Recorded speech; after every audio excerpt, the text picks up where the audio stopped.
Hey guys, welcome back, or if you're new, hi, welcome. So in today's video, I am going to be doing my manga collection tour for the year of 2024. Yes, I know that this will be uploaded in 2025, but I like to do one towards the end of the year, showing you guys my entire manga collection. Something that I did a bit differently this year, however, is that I talked about all my anime figures and merchandise in a separate video. It is my previous video, so you guys can check that out if you're curious about where I got any of these figures, what they are, if you want me to talk about them a little bit, because as you can see, I have expanded greatly. I have 4 full shelves for my anime figures and my manga, so it's already gonna be so long talking about all my manga, so add that with my figures, I was like, we needed to separate the video. So I will only be talking about my manga in this video. I'm very excited to share with you guys, especially with such a huge change I had to my shelves towards the end of the year. But we will start with the very far right shelf. So on the first shelf, as you can see, is where I put all of my art books. So these are all my official ones. So first, well, not art books, but I have my free magazines, which are just tall and thinner, so I thought they would suit here better than my manga magazines. These are more like anime ones. So I have 2 spoon 2DI. So this one I got for the Tokyo Revengers, and then this one I got for there's like a blue lock poster in this one, I'm pretty sure. Oh, actually, I don't know why I got this one, because I think this is the blue lock. Okay, this one is a blue lock one. Actually, not sure why I got that. Maybe because I think it's because it was Apothecary Diaries. And then I have my Haikyuu 10th anniversary. So this is the box. So I got, here is the just regular 10th anniversary, but this is the special edition. So it comes with a bunch of like acrylic stands, it came with some like cards, some pin badges, all of that. So that is that. And then I also of course have the art of Haikyuu. So this is the Haikyuu art book. This is the English edition and it is beautiful. I love this book so much. I look at it anytime I get it because it's just stunning. That is not the end of Haikyuu. So the next Haikyuu thing I have, as you guys can tell, Haikyuu is like one of my favorite series. I have this. This is like a Haikyuu magazine essentially. I'm not exactly sure, but to me when flipping through it, it kind of looked like as if I was in the Haikyuu world, this is kind of what the magazine would look like if it was all based on volleyball and all of that. I'm really not sure, but I mainly got it because of the art and Haikyuu. And then we have the Requiem of the Rose King art book, my all-time favorite manga, so of course I had to get this because I love the art. Another favorite art book of mine. And then I have this one from this series. I've only watched the anime, but as you can see, I love the art for this, so I had to get it. And then I have the Heaven's Official Blessing art book, of course, another favorite series of mine. And then as you can see, I do have the additional stuff here. So like you got some cards, there was a shikishi board. I just kind of keep them here because I don't have space to display them. And then next is my Tears of Themis art book. This is another game that I'm like literally obsessed with. I play it every day, so I love this. I definitely want to get the second volume. And then I have these 3 all from the same artist. So this is by the artist from 19 Days. So here are their 2 art books. I got these like a long time ago, I remember. And then I also do have volume 1 of 19 Days because I love this series. And then my very first art book I have the Tokyo Ghoul illustrations. This is in English. So I think the Tokyo Ghoul and Haikyuu is like my only English art books. And then next I have Blue Period. Self-explanatory, I love Blue Period, so of course I had to get this. And then this is from a game / anime. Like I've only watched the anime, I've not played the game, but honestly, the anime was kind of alright. I got it mainly just because I love the character design. It's in the same realm as like Bungo Stray Dogs, where this is, I'm pretty sure this is like the Dazai of the world, or actually maybe it's I think it's a different character, like the same where they have the authors and they have powers and that kind of thing. And then I have my Toilet Bound Hanako art book. This is another one that was like one of my first art books, but like I love the art. I feel like it's so beautiful. I've actually only watched the anime, but I will eventually get to the manga. And then, oh my gosh, this one I'm also so happy I finally have, because it was out of stock for quite a while. This is the Kimi ni Todoke art book. I love this. It's like one of my all-time favorite romance, so of course I had to get the art book. Oh, amazing. I'm so happy I have that. Season 3 was amazing, let me just say. And then I do have the small Yona of the Dawn, like I think this is just a fan book because there's like character guides and all of that. And then we have this one, which is just like a bunch of art of like people in their regular day, like people going to high school, all of that. And then there's a witch, but yeah, I just really like the art of this one. And then we go on to all of my fan designs or fan art books, because I do like to support artists when I can. So this is a Zhongli and Child fan design. I used to really be into Genshin, and of course I shipped them. And then I have this Project Sekai design. This is another Project Sekai design, but it's like a fashion one. And then, no surprise if I shipped Zhongli and Child, I also really love Our Hate Film and Kave. So this one is just by one artist, but it's like all of their fan art, and I love the fan art they have done of this ship, so of course I had to get it. And it's like thick, as you can see, but yeah, I love. And then this artist, they have two art books. So they have this Tokyo Revengers one and this Jujutsu Kaisen one. And then the next artist, I have 3 of their stuff. So the most recent thing I actually got is this, okay, it's really hard to pull up, but this Choso and Yuji like brother art book. It's so cute. I love their art with Choso and Yuji, so I had to get that. And then I also have their like it's like alternate universe they created, where all the characters are like little tiger cubs. It's so cute. Allows me to forget the pain of the original anime. But that is volume 1 and 2, because they have created a lot of art for that, so of course I had to get both of them when they were released. And then I'll just briefly mention, I do have the Project Sekai, all of the albums. I have all of the groups volume 2, I don't have volume 1. And then I have all of the single CDs, and I got these off Ami, and it came with these boxes. I kind of just show these because I'm like, it's kind of cool. But yeah, they have all the CDs, and then these are some other ones that didn't come with the box, because I got 2 of them from CD Japan and then 1 from Ami before I stopped getting them, because I'm like, I have quite a few and I don't really listen to the single ones. I listen to these more. But that is it for my first shelf. Okay, next up is my tour manga. I don't think anything has changed from my last collection tour, so I'm gonna go through these quite briefly just to save on time. But I have Blue Flag 1 to 8. This is an amazing slice of life. I know it's really popular in like 2020, like during COVID time. I feel like this was a really popular series, but for good reasons. I love it. I am of the opinion that I actually really like the ending.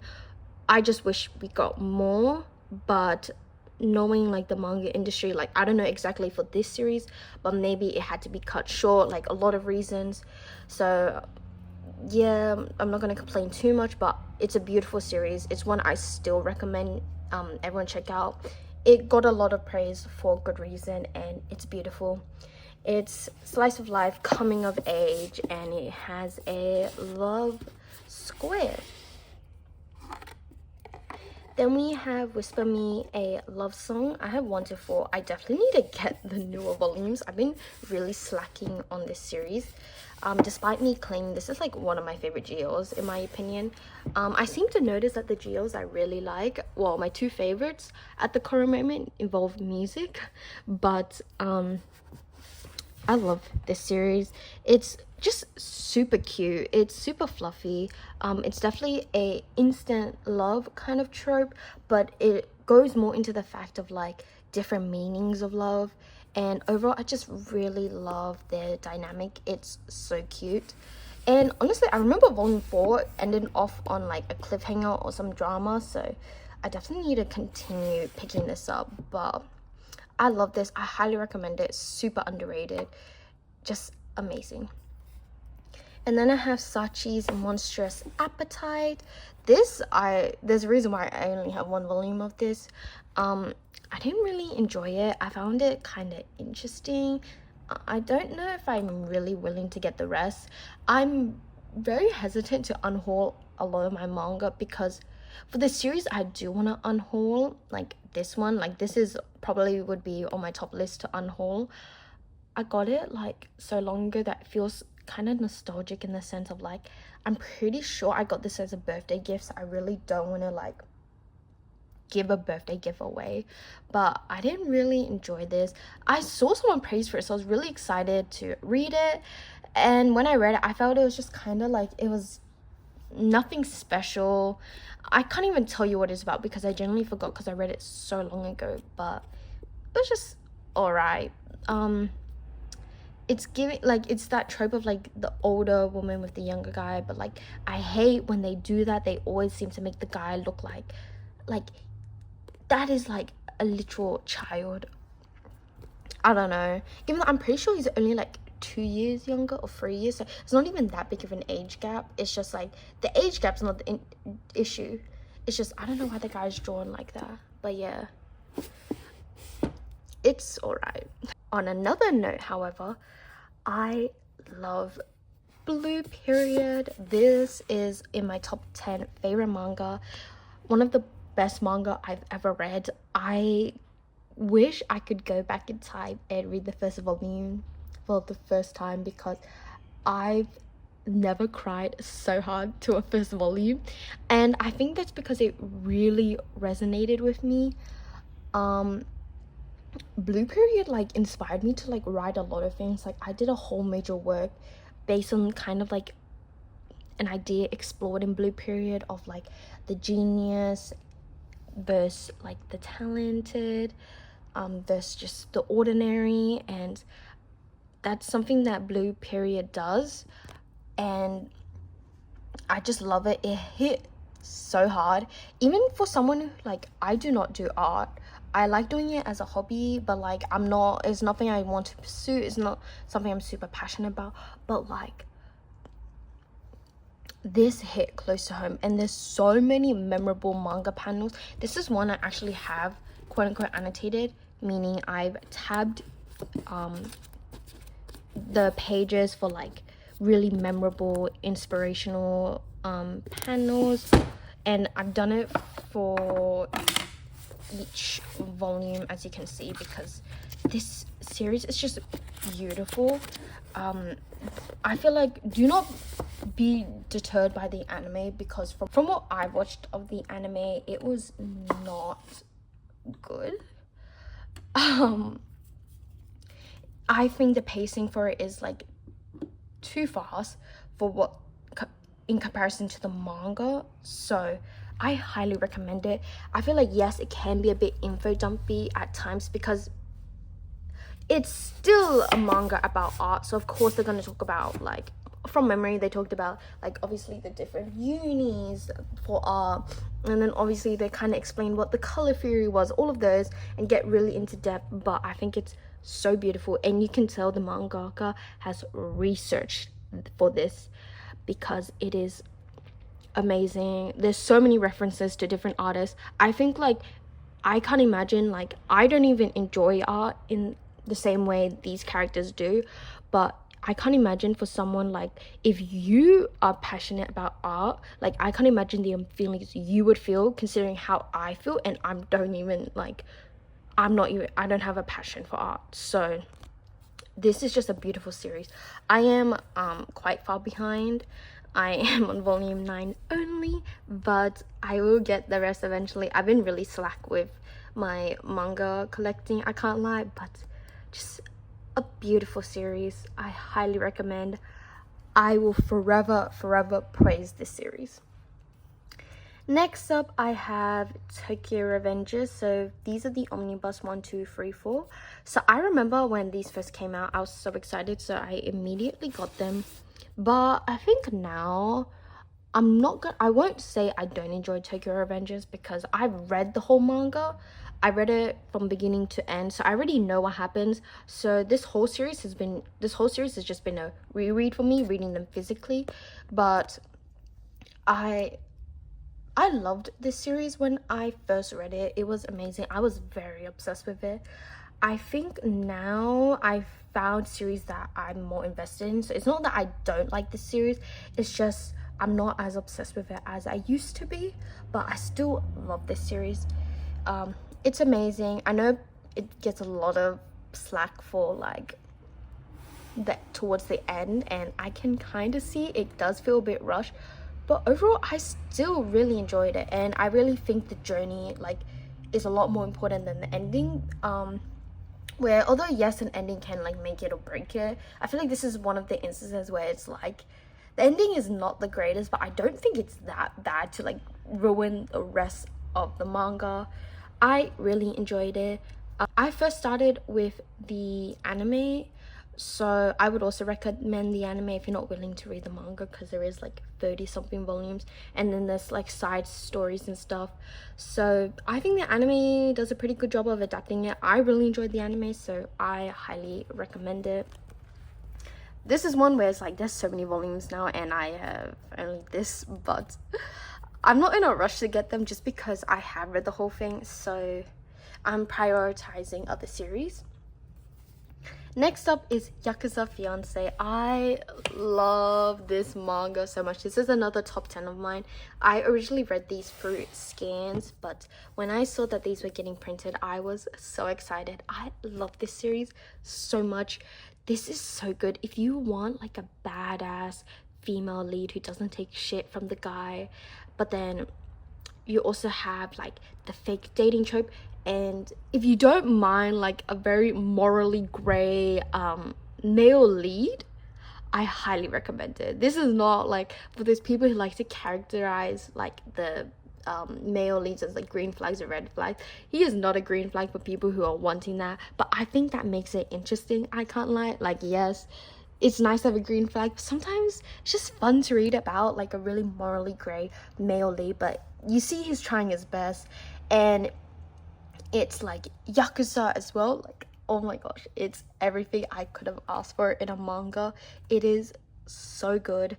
I feel like I'm quite ahead in comparison to the volumes that are released. Actually, no, I don't think so, because it's I think the English releases is up to like volume 6 or 7, so that's like exactly where the Japanese releases I think are, or very close to. So I think the English print is now ahead from what I've read, so I'm gonna pick up the rest. I was just kind of waiting because a lot of it will be a reread for me, but I love this series. This is one I also highly recommend. Next one is Magus of the Library. This is one that I need to get back to because I love the first volume. It's crazy how much I love the first volume, but I just haven't read the rest. But I really enjoyed this. This, I would say, I think I've described this in my other collection videos, but I would describe it as a love letter to literature. And I'm a reader. I love reading. It's practically all I do during my pastime besides like playing games and watching YouTube, I can't lie. But it's amazing. The art is beautiful. I think it gives off the same vibe of Ascendance of a Bookworm, not in the terms of like there's no this is like set in like a fantastical world, but no one's getting isekai or anything. It's just like in a sentence of a bookworm. I've only watched the anime, by the way, for that, but it's like it's just about a girl trying to create books and all of that, and how she has a passion for reading. And it's the same for this, except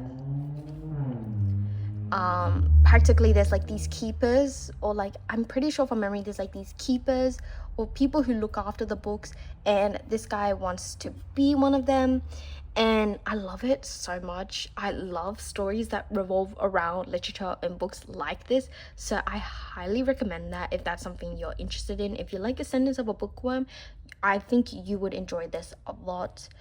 And vice versa, if you read this, I would also recommend Ascendance of a Bookworm. But I love this first volume, and this is another one that I've actually tabbed because I really enjoyed it. And this is one where like you could stare at the pages for so long because the art is just like beautiful. I just love it so much.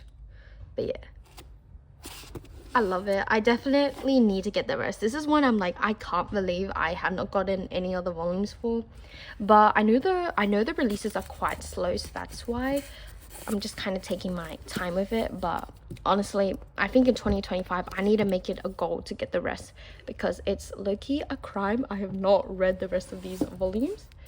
But at the same time, I've really been bad with my manga reading, which you'll see later.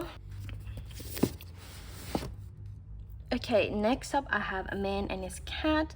So this is a really cute, this is another like 4-coma slice of life about this man who is widowed, and he decides to adopt this cat who is deemed ugly. So the cat's never been wanted before until this man comes, and it's just about their daily shenanigans. Despite that, you do realize that it does have themes of grief and loss, as the man lost his wife, and then the cat trying to accept that this man really does love him and he's not gonna abandon him. And it's like, it's so cute, but there's some scenes where like I just want to cry. But it's a beautiful series. There's actually quite a few volumes of this, but I love it. I think it's just, do you see how thin they are? And they are so expensive because they're like definitely higher quality, but like, oh, I love this series so much. But yeah, they're quite expensive, so I've been kind of like, so they're not as high of a priority. But I love this series, especially if you love cats. I highly recommend that. I remember recommending this to a friend who has like a pet cat, and they loved it, so highly recommend.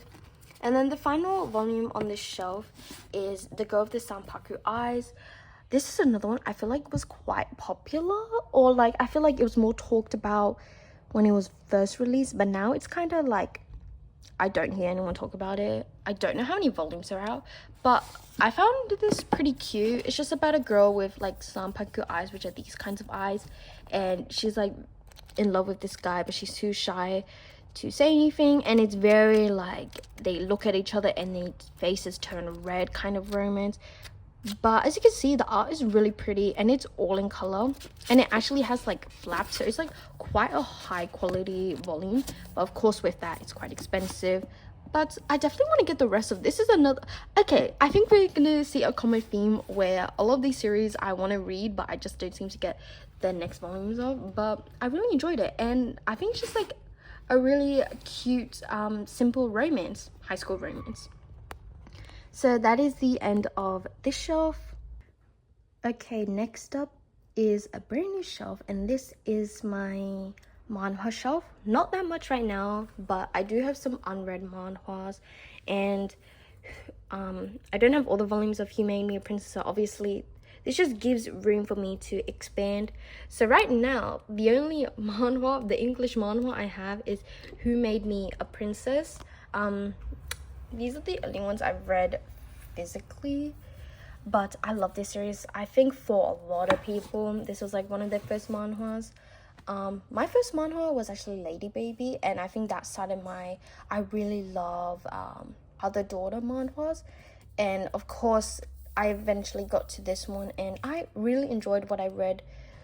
I remember reading this digitally first, but now I am reading them through the physical prints. I think I got up to like volume 2 before I stopped reading, so the rest has been like new content, but I love it. It's so good. It's popular for a reason, and the art is just beautiful, as you can tell. I just really enjoyed it. And honestly, I can't lie, even though I really enjoy it, it has one of my least favorite tropes. If you know what happens, you know, I don't like when a certain character, yeah, I'm just, if you know, you know, I don't like it. I find it kind of drags on, and I think this is like a main plot that's just gonna keep on going and going, and I'm like, all her progress she made with her dad, and I'm like, that happens. But overall, I still really enjoy it. Beautiful series, and this is one that's really easy to binge read. So I hate doing this. I'm trying to stop myself from doing this, but I'm like, should I just wait until the last volume and then get the rest? I don't know, but I really enjoy it.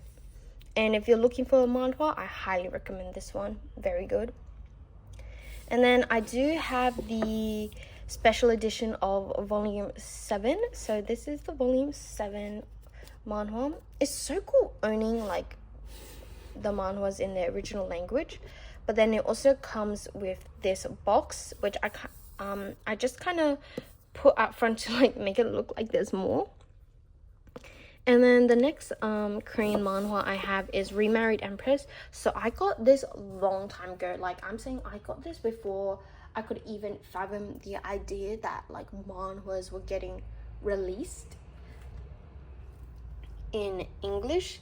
So this was before like Is Press was a thing, or like, I think maybe the only manhwa that was like, that might have just came out when I got these was like Solo Leveling. So as a girl, I like never imagined that now we would have so many manhwas released, and like I'm so happy about that. Obviously, I couldn't have asked for like anything better because I love reading manhwas. But Remarried Empress was one that I read when I was younger, and I really enjoyed it. So I picked up volume 1 and 2. I'm not sure if I would enjoy it as if I read it now, just because I think I have found a lot of more manhwas that I enjoy a lot more compared to this. But from the time I read it, I really enjoyed it, and it's nice to own things from like that period. I would like to get the English prints, but you can read this off Webtoon, which is what I did. So I'm not sure if I'm going to get the English release anytime soon, just because there's so many other manhwas I want to pick up first. So this has just kind of been like on the back burner, but I think in due time I'll eventually get the English release. And then here's one that I think deserves an English release. So this is Hisume Class 2. This is a BL, but it is like the cutest, like fluffiest BL. I love it. I read this so long ago. It's due for a reread, but this is one that deserves like an English release. I think it's such a classic in my opinion. I feel like if you read like BL manhwa, this is like, I feel like a very good like introductory one. It's just so fluffy. It's so cute. I highly recommend it, and I loved it so much I had to get the physical print, but I really hope this does get printed in English one day. That is my dream. But that is the end of my manhwa shelf. So next up is my rainbow like shoujo shelf. Rainbow, I'm gonna say colorful because they're not really in rainbow order, but this has not changed throughout I think the 3 years I've done this, well, this being the 3rd year. So I really don't want to like drag this on, but first I have Daytime Shooting Star. I have 1 to 12. I enjoyed it. I think I enjoyed it when I was reading it, but I don't remember a lot of what has happened now. I read this quite a long time ago, but I enjoyed it for what it was. This does have a teacher student age gap, so if you don't like that, here's your warning. The only Mika Yamamori work I've read besides Daytime Shooting Star is In the Clear Moonlit Dusk, which I really enjoyed. I really want to read her other work. Honestly, I might just one day have a whole shelf because I feel like Mika Yamamori, her works are getting printed in English a lot, which is amazing. One thing I will say, I love the art. The art is beautiful. Kind of making me nostalgic seeing this, I can't lie, because I remember like reading this so long ago, but it's the very like typical like country girl moves to the city and then love square, high school drama. I really enjoyed it though when I read it. I might have to actually do a reread of that because it's been so long. Next up is Takane and Hana. I have 1 to 18. This is probably like one of my oldest series I've owned. Like, it's been yellowed a bit, but I honestly don't mind. But I love this series so much. It's such like, it's so comedic. It's amazing. I really want to read the mangaka's other work that's being released, the Idol one, but I love it. I really enjoyed the romance. This is an age gap, so bear warning to that, but I love this series so much. It's so good, and this is another one that I feel like gives me some kind of like sense of nostalgia just because I read it so long ago, and I definitely got it like during the beginning of my manga collecting. But yeah, I don't know, I just really enjoyed this series. I think the comedy and the romance was really good in my opinion. I really liked the romance between the two. They had a very just like banter. They always like bantered and argued, and I really enjoyed that. But then of course there's gonna be the moments where they show like their soft spot to each other, and I just love it, and they show affection, and it's just amazing. This is also an arranged marriage trope,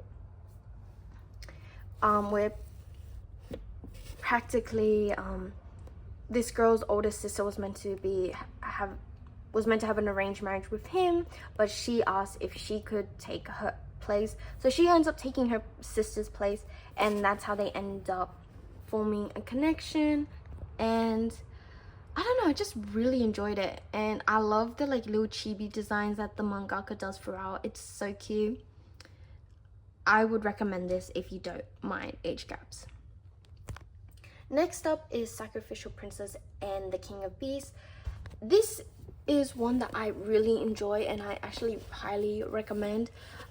I feel like people just need to ignore the like beast guy because I feel like people might first be turned off that it's like a girl and a beast, but like it's so good, trust me. Like, it's good romance, there's also some good action, some good politics in there. It's amazing. I highly recommend this one. I know there's an anime, and I think people should check it out if they want a taste of this series because it is really good. I really enjoyed it. I think there's like a side story or something else being released. I can't remember. I remember seeing it somewhere, so I really hope that gets printed in English or something, or like it's available in English, like even just digitally, because I would love to read that because I honestly miss this world. It was amazing. I really enjoyed it, and it's really nice seeing the character development, especially with the girl, where it's kind of giving like Yona, where we first have someone who's very like meek and very shy. Okay, maybe not Yona, because I feel like Yona was more like sheltered, but like very meek and shy girl.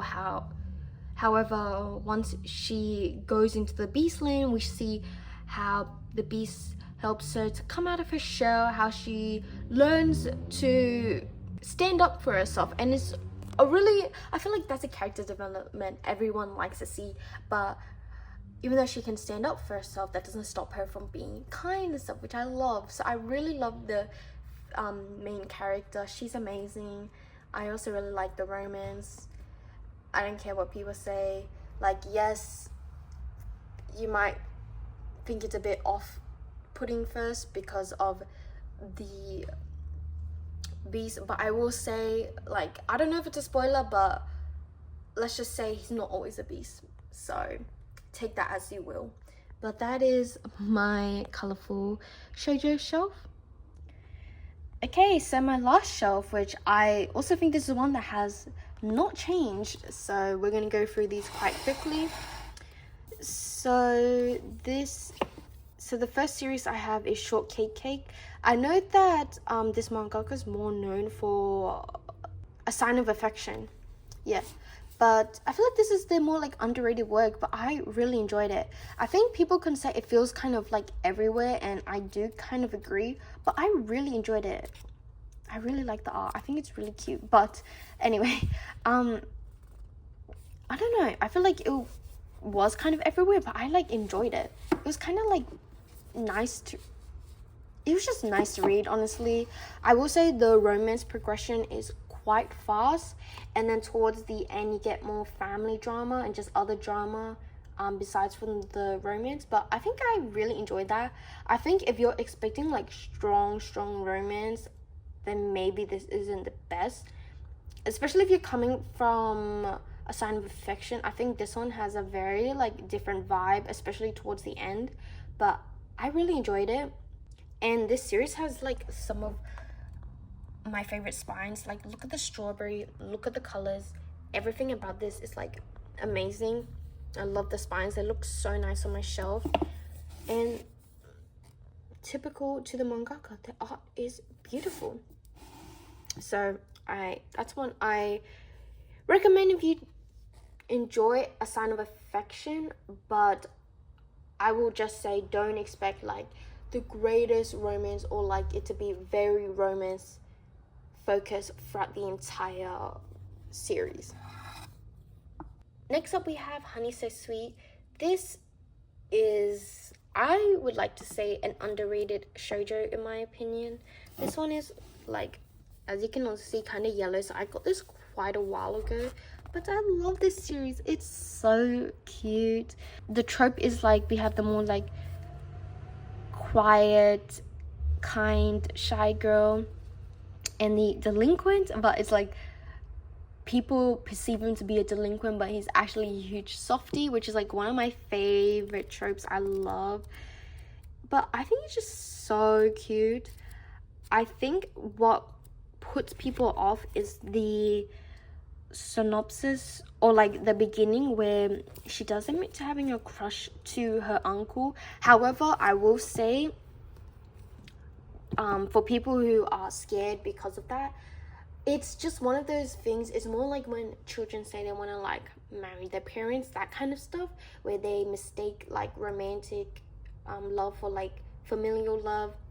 So the uncle does not do anything. He has zero feelings for it in that way. So don't let that be a thing that puts you off from the series. And I haven't read this in a while, but from my memory, I think I've always enjoyed, like, I feel like they really had great communication, where when there was an issue, they would talk about it, and then it would like never happen again because they had resolved it. And then like when, like, let's say a character got jealous, for example, they were like, let's actually talk about it. From my memory, do not quote me on that, but I remember really liking that, like, from the back of my mind. So that's a romance I recommend if you're looking for a very, very, very like fluffy, cute shoujo. Next up is my very first manga in my whole collection. So a bit of a random one, but it is Kenka Bancho Otome.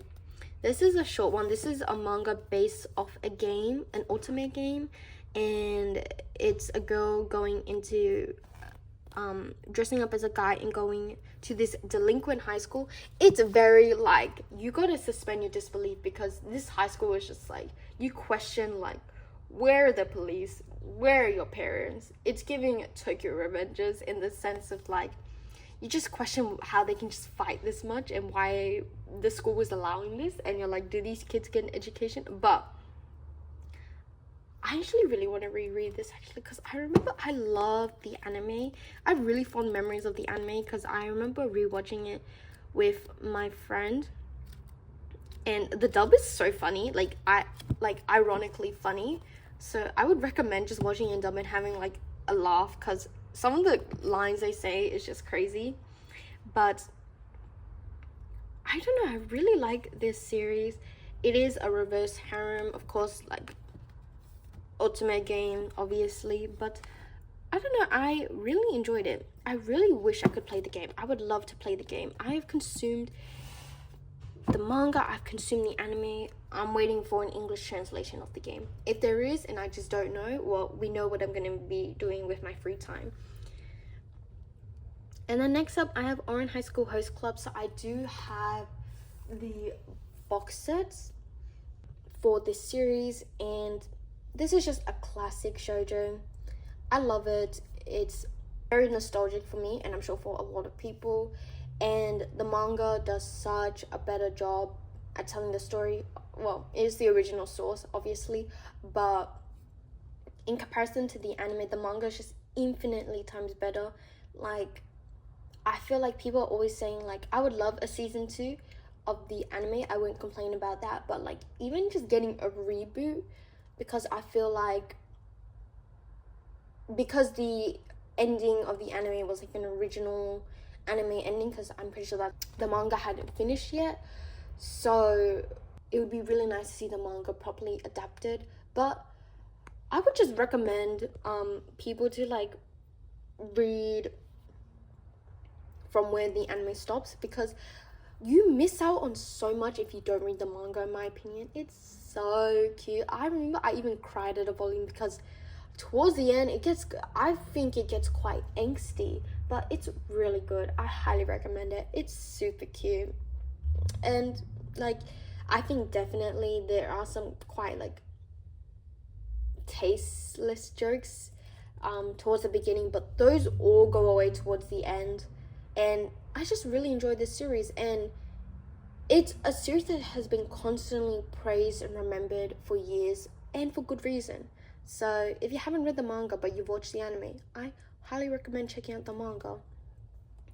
And then the final series I have is Beastmaster 1 and 2. This is like a one-shot practically, because even though this is like volume 2, I'm pretty sure the rest of this is like short stories, like the manga. Okay, so I think there's just like a little bit of the rest, and the rest is just like other short stories from the mangaka. Yeah, so okay, maybe it's not a one shot, but it's a very short story, and I feel like because of its like length, it's not the greatest. I wanted to read that before reading QQ Sweeper, but I kind of wish I just got QQ Sweeper instead. I don't have a lot of memory. I remember the short story more just because of how bizarre it is. I remember someone turns into a cactus, and that's the whole plot. But it's called Beastmaster because this guy kind of acts feral, and she like tames him. But I feel like because it's social, you actually don't really get to see the romance develop that much.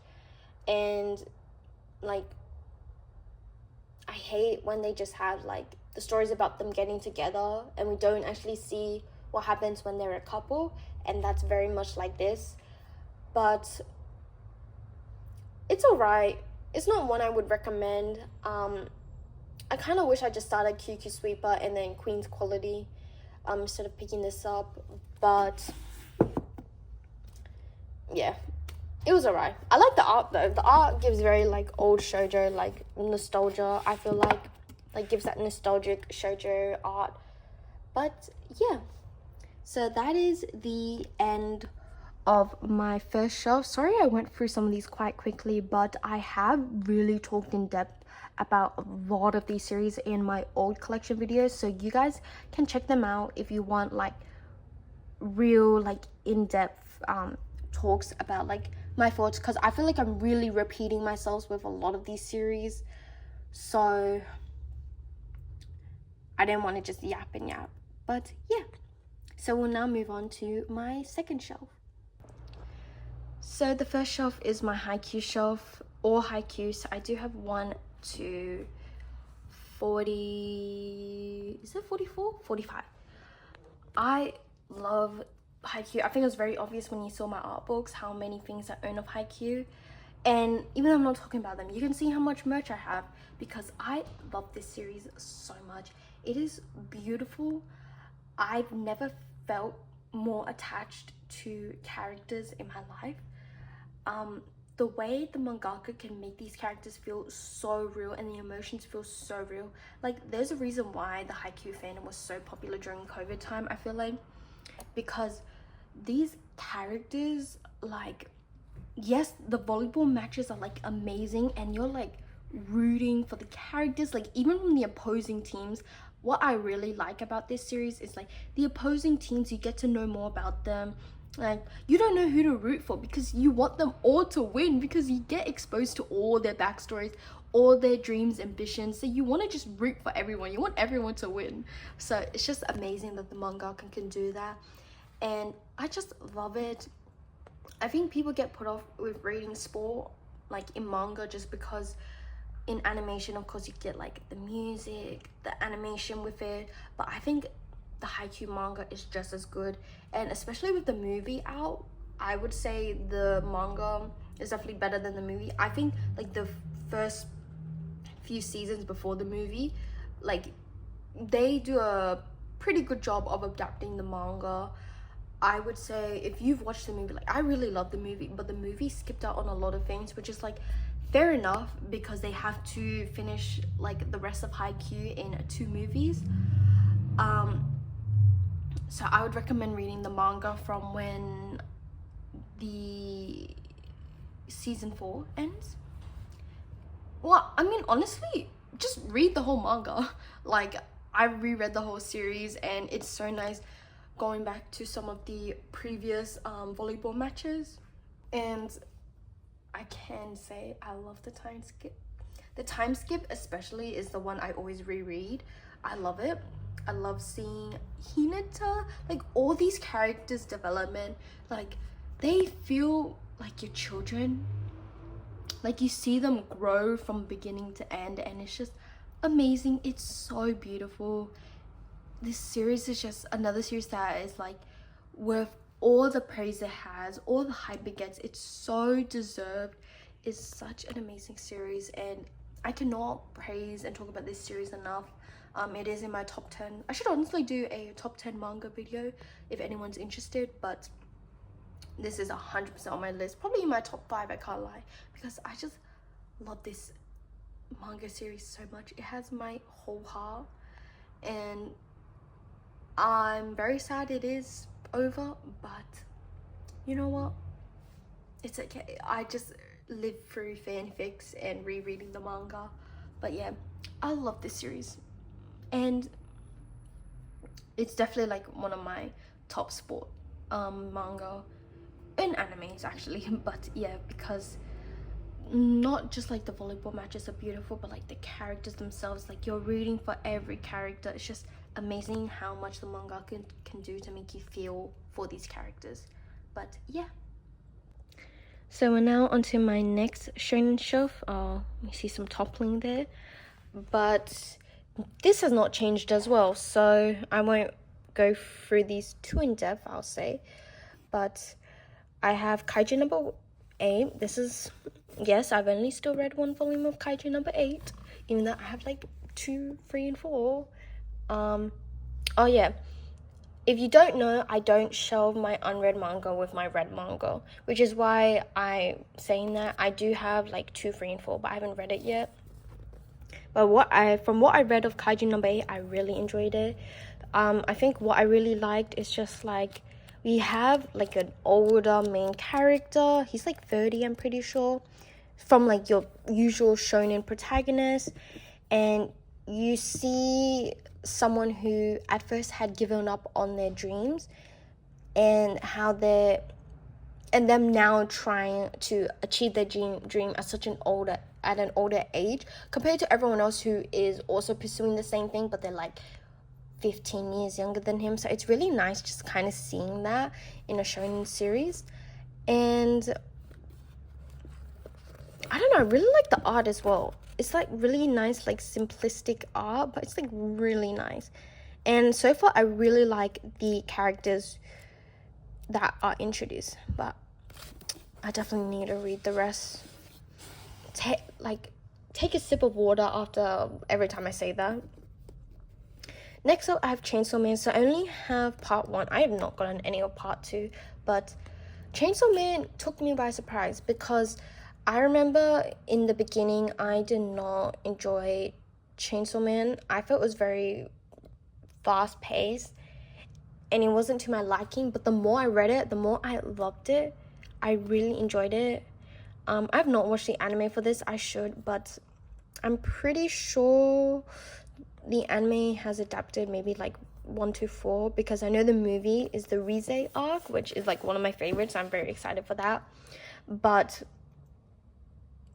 I don't know, I just really enjoyed this. The more I went, you really felt for these characters the more you went through with them. So maybe I shouldn't have given Chainsaw Man so much like slack in the beginning, but I really enjoyed it. I think it definitely picks up its pace like the more you read it. And Denji as a protagonist is one of my favorites in terms of like, I will forever hate the pervert trope. However, the way they did it for Denji is so good. Like, it just makes sense because Denji is a character who's never experienced love before, and the only exposure to love he had was like a romantic sense of love.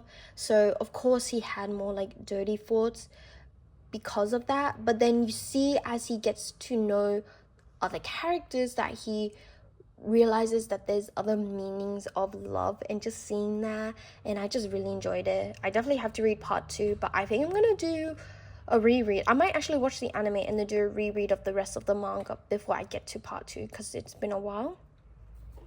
And then the final series I have on this shelf is Jujutsu Kaisen. So I do have more Jujutsu Kaisen volumes this time actually. So I have volume 0 to 23. I think volume 24 is out, so I'm like 1 volume behind. But I love Jujutsu Kaisen.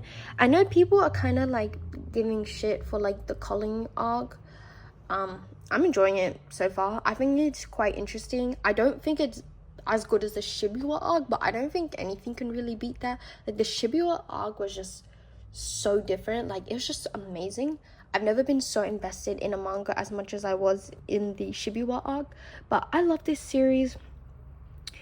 It's one of my all-time favorites, and I know people say it kind of turns to shit at the end, but I already know what happens. I could not avoid spoilers, and frankly, I'm still willing to read it. So yeah, I love this series. I don't care what people say, that overrated, whatever. I really enjoy it. I really like Jujutsu Kaisen, and I will continue to stand by Jujutsu Kaisen, and I will continue to pick up the volumes.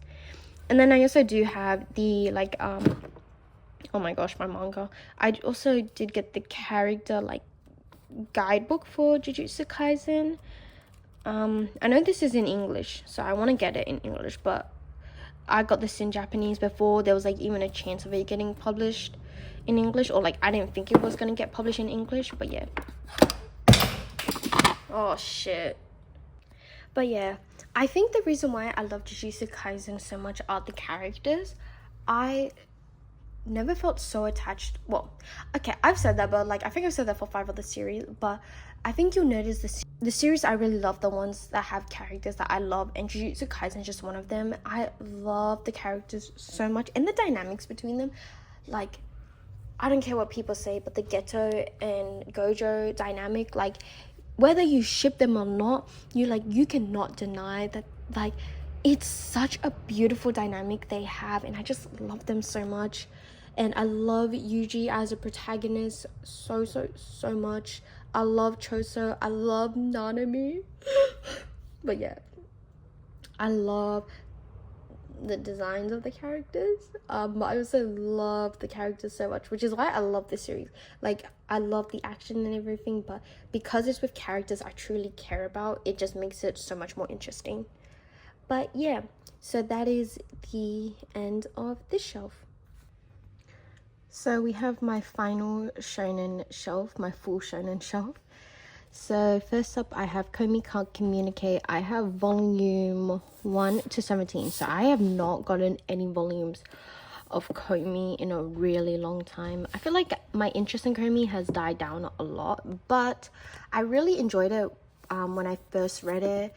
It's simply just about, well, I'm sure a lot of people have heard about Komi, especially with the anime, but it is about a girl who has social anxiety and gets really scared to speak. However, she wants to get out of her shell, and so makes a goal of trying to make 100 friends. And it starts off with this guy who's like really like seems really ordinary, but I can't lie, I really like their relationship. I remember, or like their dynamic, how he really tries to push her out of her comfort zone, but he's still very aware that this is a huge step forward for her, and is very understanding and accommodating for what she really needs. And I really appreciate that. And I love how Komi sees him for who he is and doesn't pay heed to the fact that like people think he's boring or ordinary. It's like, how could anyone ever talk to Komi? Because Komi's kind of perceived as like this very like cold beauty, as you could say, like very unapproachable beauty. So I really enjoyed it, and I really like these two together, like the dynamic between them and their friendship. However, I have seen recent volumes and I don't like how the art looks now. I think like the art was originally like, I loved Komi's design. I can't lie, I feel like her eyes were a big factor. Like they are so nice in my opinion. Like it really gives that like aloof kind of like appearance. But I've seen the art recently and I'm like, I don't know how I feel about it. I've seen that there's been multiple love interests have been added, and I'm like, what is this? So I don't know, I don't know if I want to continue this. Like I feel like I will continue it, but this has been on a low priority since I've seen those. So yeah, maybe one day I'll get back to it, or maybe I'll watch the anime and that will reignite my interest in this series.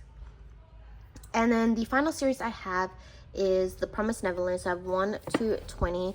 This was a series that I was like obsessed with, definitely in like, I would say 2019, 2020 was the time of when I was obsessed with Promised Neverland. Whenever Promised Neverland first came out, I was in love with that series. It was in my top 10 favorite animes, and I was so excited for season 2. We all know what happened with season 2, so I think I did end up watching season 2, but it was quite disappointing knowing how many differences there are between the anime and the manga. And so that's when I decided to pick up the manga to reread it, and it was alright.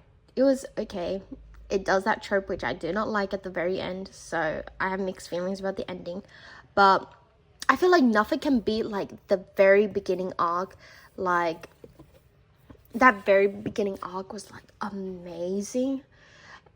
Nothing can beat that. I think season 1 is still an amazing season.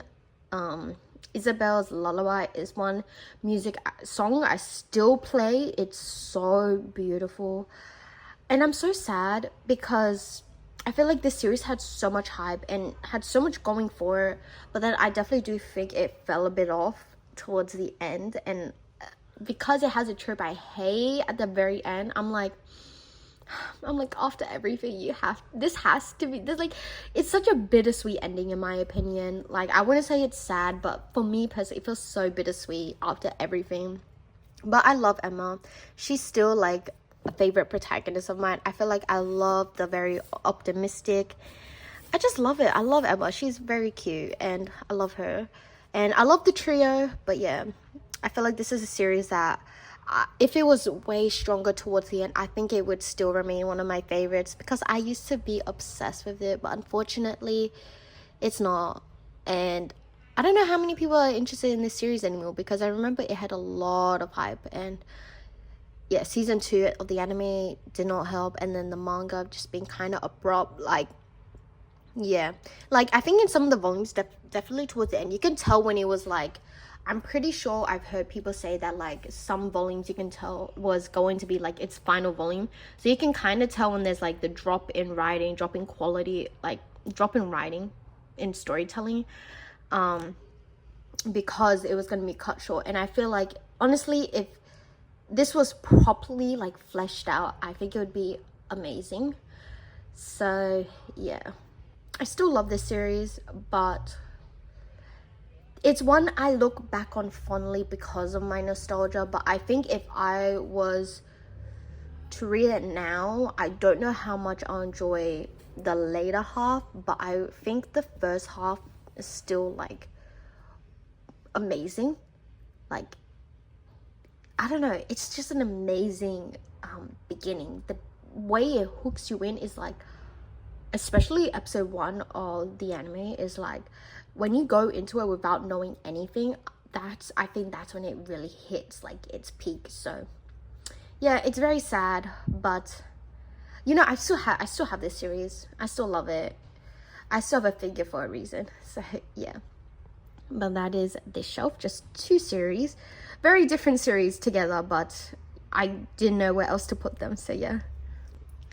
Okay, next up we have my Black Spine Shoujo shelf. This once again has not changed. So at the very back I have Blackbird. This is also I got a box set for my birthday as well.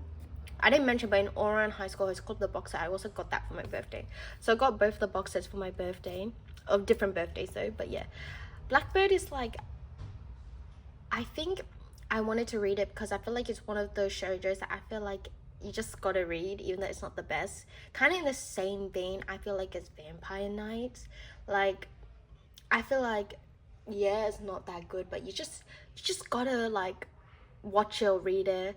So that was Blackbird for me, because I have watched Vampire Nights when I was younger. But yeah, I think reading it, especially, I read it when I was older. I think if I read this when I was younger, I can't lie, I feel like I would really enjoy it. I feel like that's for many people.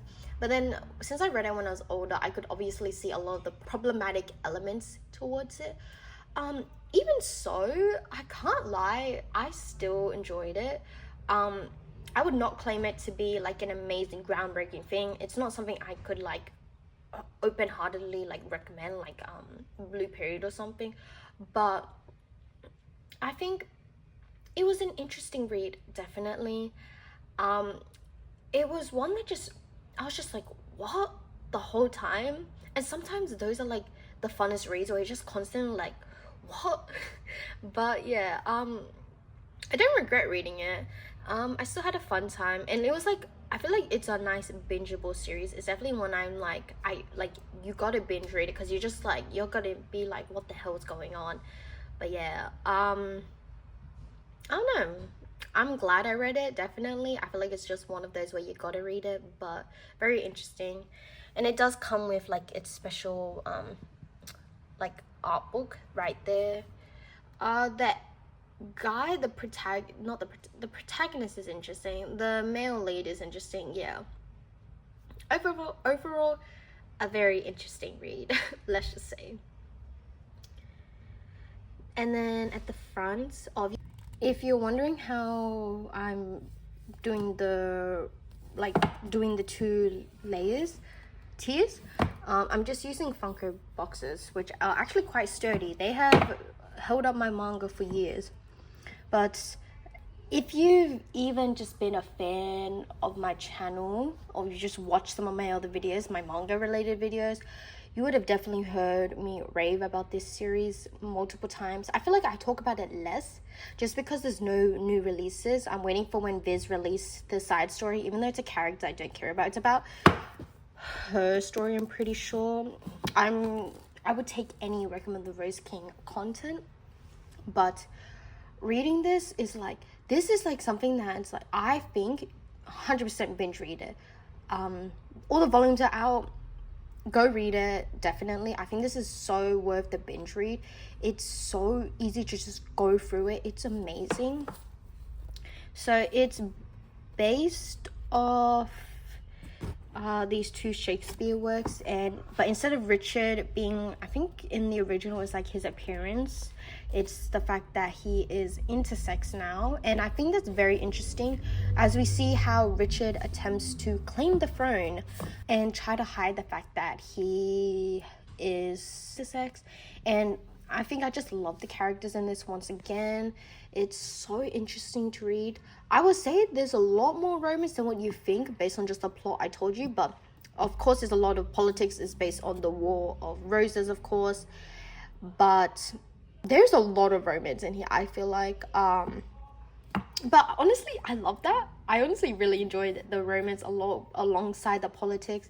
And the ending is like, I like it. I really like the ending. Honestly, I just wish it was more. I wish it could just go on and on. I just want to know what happens to Richard, just everything. I just love this series so much. I highly recommend it.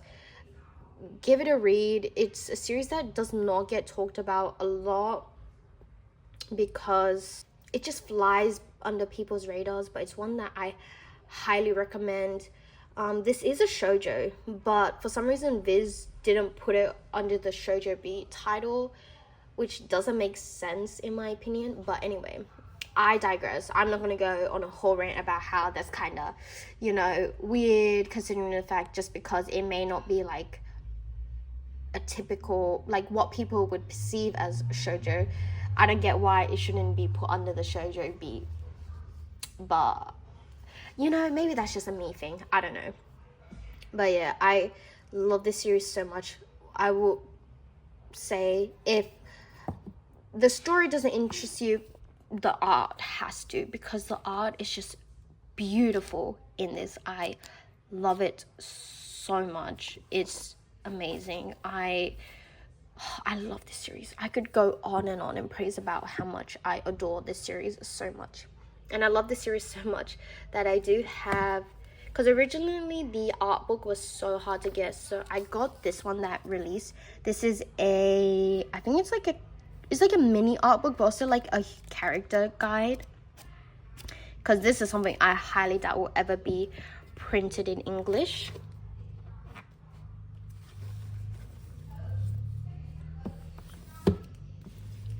And then I also have the original light novel.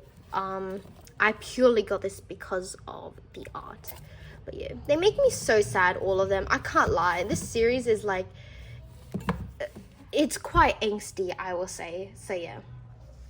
And then behind these acrylic stands, the series I have stacked up is Bloody Mary. This is another really underrated title. This is one that I do not hear people talk about, but it's amazing. It's been a long time since I read it though, so I can't really remember much, but I remember when I first read it, I loved it. It is so good. I'm pretty sure from memory it's like a vampire who wants to die, and then the only one who can kill him is a priest. So it's like that dynamic.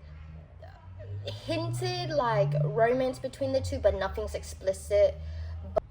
But I really enjoyed this. The art is also beautiful, might I just add. Like, look at the art. I love the art. I don't know if the mangaka has any other work printed in English, but I would love to read more of their work, because look how beautiful the art is, and I really love the story in this. But yeah, so oh dear, my whole shelves is just falling apart, as you can see. But that is the end of this shelf.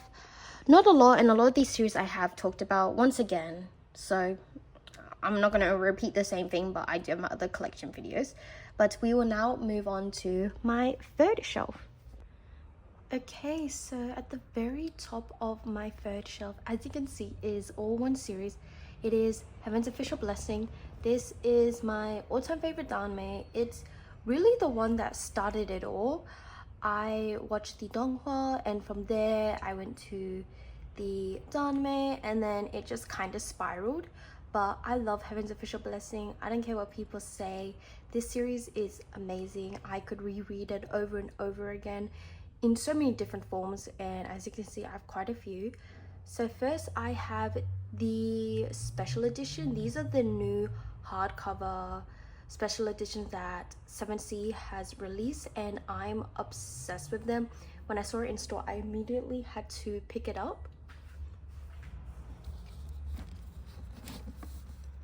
Let me just show you guys what it looks like, because it is beautiful.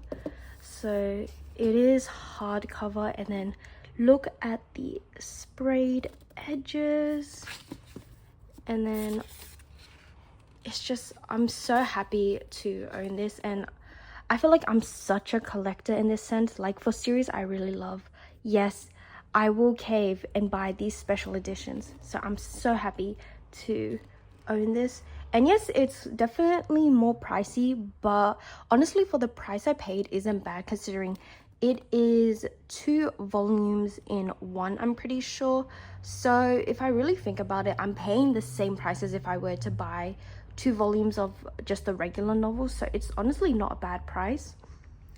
And then behind it is this box which contained all of these, I don't know if I would call it manhwa. I guess you could say it's like a manhwa, because it's actually just the donghua, but in book form. So I really don't know what you would like, what kind of series you would call that, but I know that's getting printed in English. Just my luck, it seems like everything I pick up seems to also be picked up in English, but I have it and I really like it, and it came with some merchandise. And then I do have just the regular manhwa. I have volume 1 and 2. I definitely need to get the rest. I'm really hoping that this also gets printed in English, but I know this one, actually no, if this can get printed in English, surely this, because this is like in full color, like donghua, so surely this could. But it's beautiful. I'm kind of scared to just pull out because I feel like I have so much on this shelf as well. It's so difficult to just pull anything out, but the art is beautiful. I love it. And then of course I just have the regular novels. So I have 1 to 8. Just love this series. I highly recommend you guys check it out. The donghua is amazing. The animation for it is beautiful. The story, the voice acting, just everything about it is a 10 out of 10. Just a chef's kiss, perfect series. And I will forever rave and rave and rave about this series, and it's one I highly recommend. I love the relationship between the two. They're so cute. It makes me sick and cry because of how adorable they are, and it honestly is like a roller coaster of emotions, because at the beginning you're thinking, oh, it's more just like solving mysteries and stuff, but the more you get into it and the more you learn about the backstories of these characters, you feel for them so much. And I'm like, some volumes I was like bawling my eyes out. I was crying. If you know, you know the past. So I know I've heard complaints that it's too slow, or like not too slow, but like not a lot happens, because all the trials and tribulations that many of the characters have faced have already happened. So you're seeing how this character is trying to relive their life and recover from that, and then we get to know more about what happened in the past. So we're seeing the aftermath after everything which has already happened. But yeah, I love this series. I love the romance. I think I've said that before, but I just cannot continue to rave about this series enough if it wasn't obvious for the many editions I own. Okay, so now we have the rest of my red Danmeis. So of course I have the rest of MXTX. I have Scum Villain and then the Grandmaster of Demonic Cultivation. If you're wondering my order of like my favorite to my least favorite, it would be Heaven's Official Blessing, Scum Villain, and then Grandmaster. Just because Grandmaster is at the bottom does not mean I don't like it. I love it. I literally love all of MXTX novels, and I'm very excited for her 4th novel whenever that comes out. But I love Scum Villain. It is amazing. I feel like it flies under the radar compared to Grandmaster and Heaven's Official Blessing, just because there's so much, like there's less content of it. Like the donghua, I don't think there's even a 2nd season for that. It's 3D as well, which puts people off as well from watching Scum Villain. And then we have the novels, and then there's the manhwa got cancelled, and you don't get like these special editions for Scum Villain, and you see Grandmaster and get Heaven's Official Blessing just get translated into so many different languages, and Scum Villain just left behind. But I love it. I think the reason why people don't enjoy it as much is because it makes fun of the kind of like isekai. I want to say isekai because that's like the Japanese term, but like the reincarnation sort of thing. It just makes fun of a lot of those tropes, like, and it doesn't take itself too serious. Like, it's very much more comedic.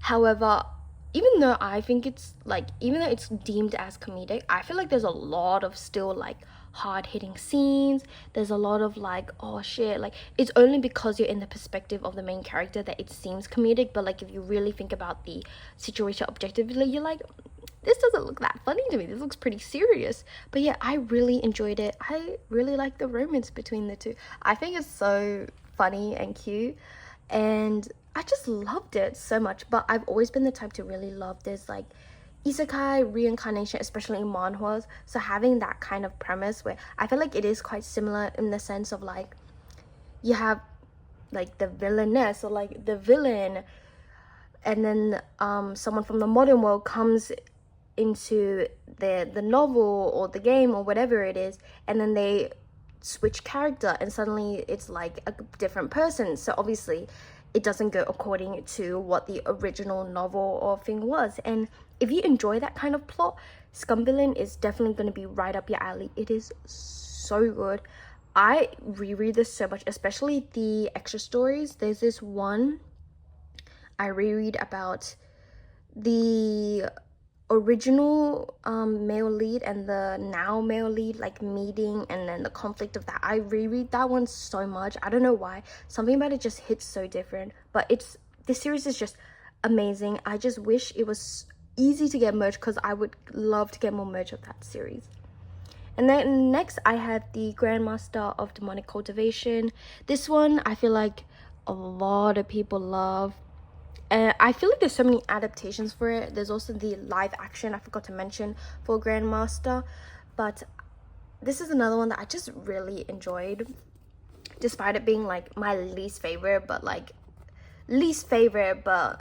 I still like love it. Oh, this one was really good. I originally started with the donghua, but then I stopped and I decided to read the novels because I was so excited to read it, and it was so good. It is so addicting. I sped through all of these. Honestly, I could say for any of these danmeis, like, I just read through them so fast, and I loved it so much. They're just so cute. I love their dynamic. You got the very more like stoic one and the more like outgoing one. I don't know, I just really enjoyed it. Highly recommend. The donghua as well for this is amazing. I love it. It's so good, and I just really enjoy all of MXTX works. And then moving on, we have the Husky and his White Cat Shizun. So I have 1, 2, 6. 6 is the latest volume. I have this beautiful cover out. I think the Husky and his White Cat Shizun has some of the prettiest Danmei covers in terms of like 7Cs. Like, the art for these is amazing. I remember this one just blowing me away.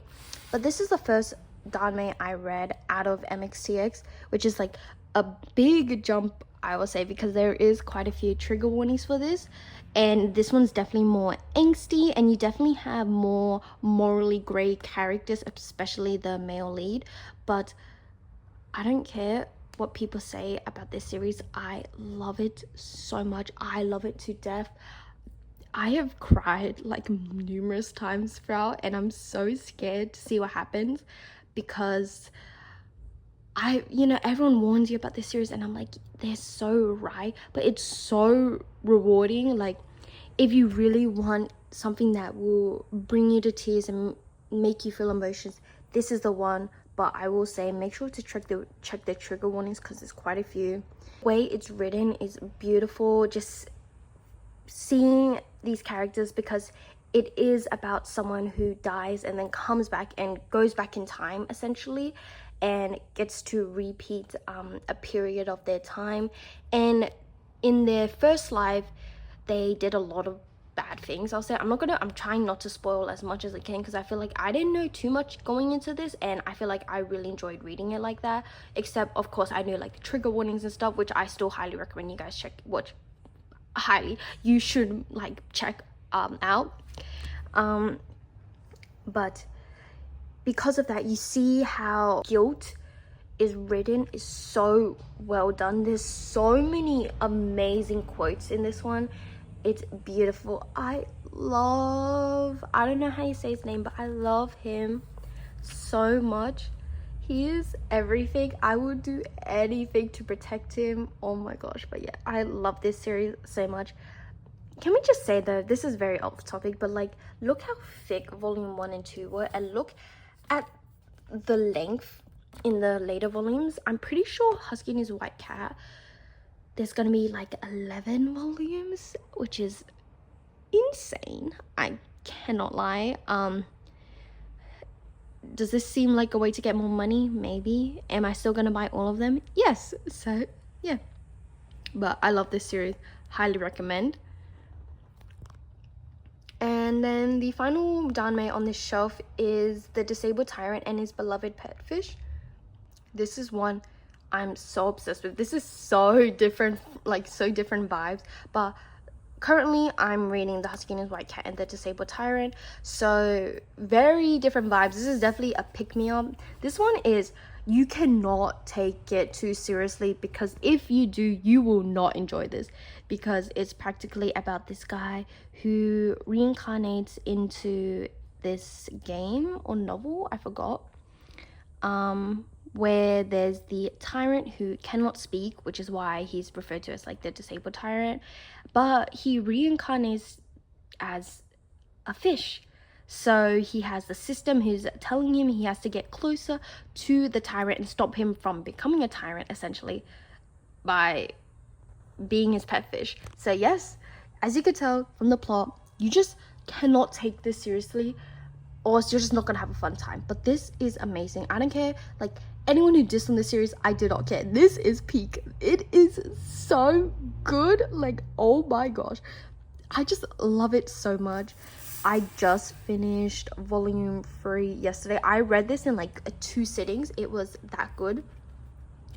But it's so good. There's so many nonsensical things happen, like with the fish, and then there is like male pregnancy towards the end. It's actually in this volume, if you're wondering, if you want to know when it happens. And honestly, I didn't mind that, because then you end up having children at the end, and I love reading about families, so that was honestly a bonus for me. So I cannot complain. I have no qualms about this series.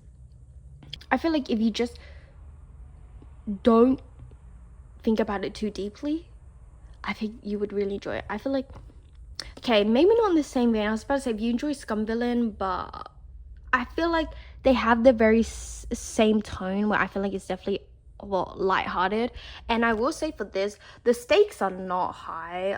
Everything just seems to go according to plan, but honestly, sometimes you just need that, because then you have series where the stakes are like really high and you're like tense all the time. So this one, I just know, I'm like, yeah, I know everything's gonna work out. And yeah, and the 4th volume is actually the last one, so I'm very sad to see this ended, but I'm definitely getting the special edition of this because I love this series. But yeah, that is the end of my Danmei shelf. Okay, I'll just briefly go through this because there isn't that much, but what I have is the Alien Stage art book, and I got this off Harume because I know a lot of people ask me where I get this, but I'm so happy to own this. Alien Stage is a series you can watch on YouTube.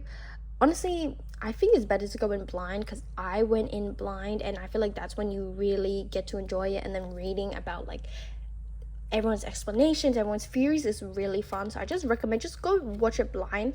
The songs are amazing. Each episode, I would say episode or like round, is only like 3 minutes, so it's really like you will finish it fast, but you will rewatch them a lot.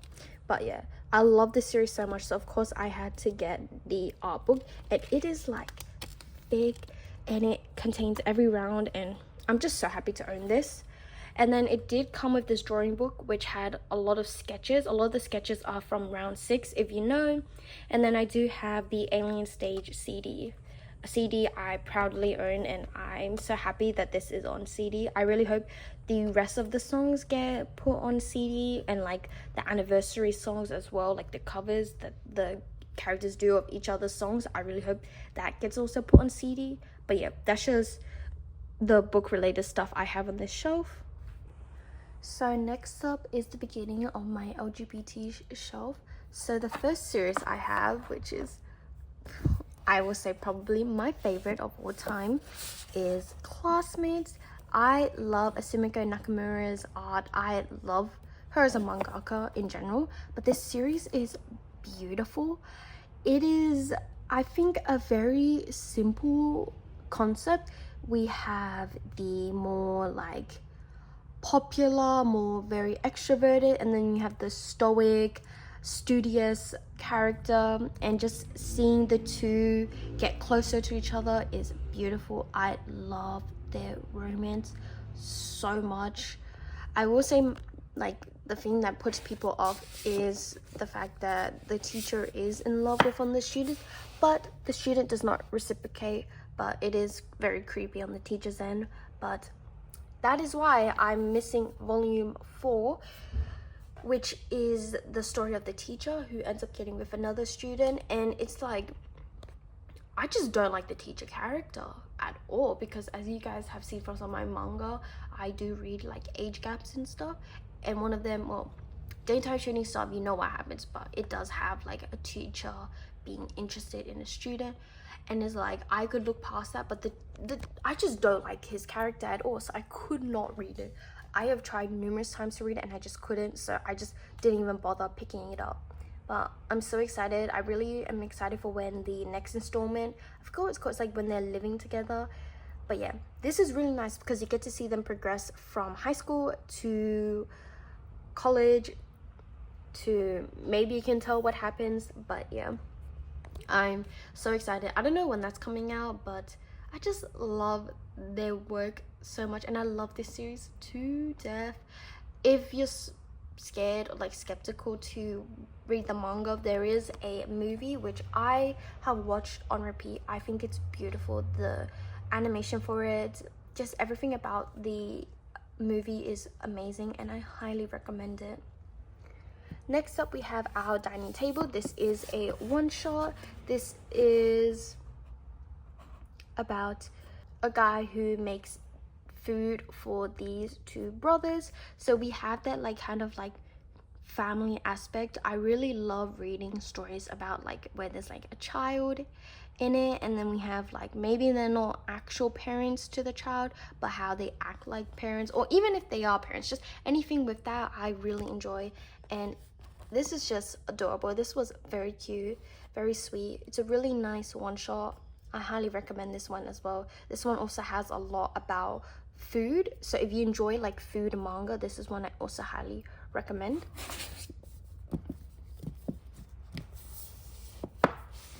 And then next up is another work by Asumiko Nakamura, is A White Rose in Bloom. This is their most recent work. This is the GL that they have made, and I love this. This is set in like a European boarding school, and once again, you have the very like stoic one, and I just love it. I really like the topics they have discussed.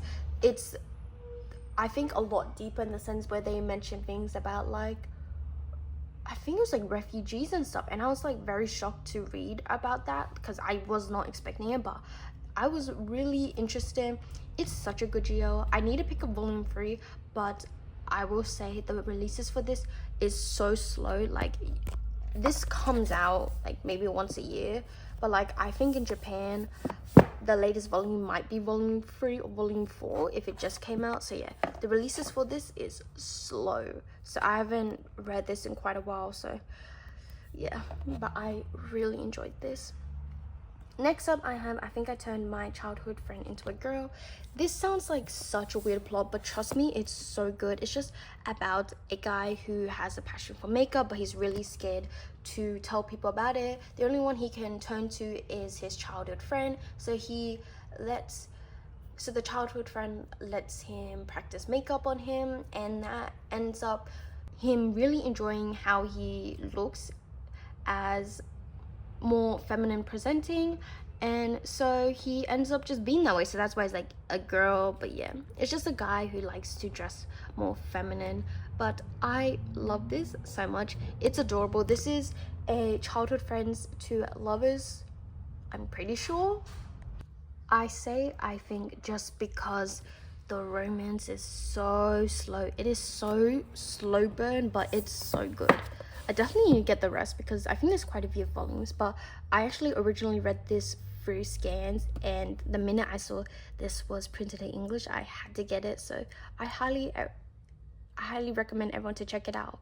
Don't let the title put you off. And I love this series so much. I do have the special edition of volume 7 because it comes with this special illustration book, which I love. It's so cute. I love the different styles presented in this. They're so cute. I can't. And yeah, it's so cool. And then next up, I have Boy Meets Maria. This one is very sad because unfortunately the mangaka has passed away. Rest in peace. So we have this one. This one is like also heed the trigger warnings because there is quite a lot, but it's a very beautiful, sad coming of age story where we have this guy who always dreams of being like the hero in those like action films and meeting the like heroine, and then he does meet one, but he actually finds out that it is a guy. And you see how the guy who dressed as a girl during like one ballet performance or something, you see how because of how he's presented, how he looks more feminine, he has faced a lot of issues in the past about it. And you see how these two, how he helps him to come out of his shell and really open, and how he's able to open up with him.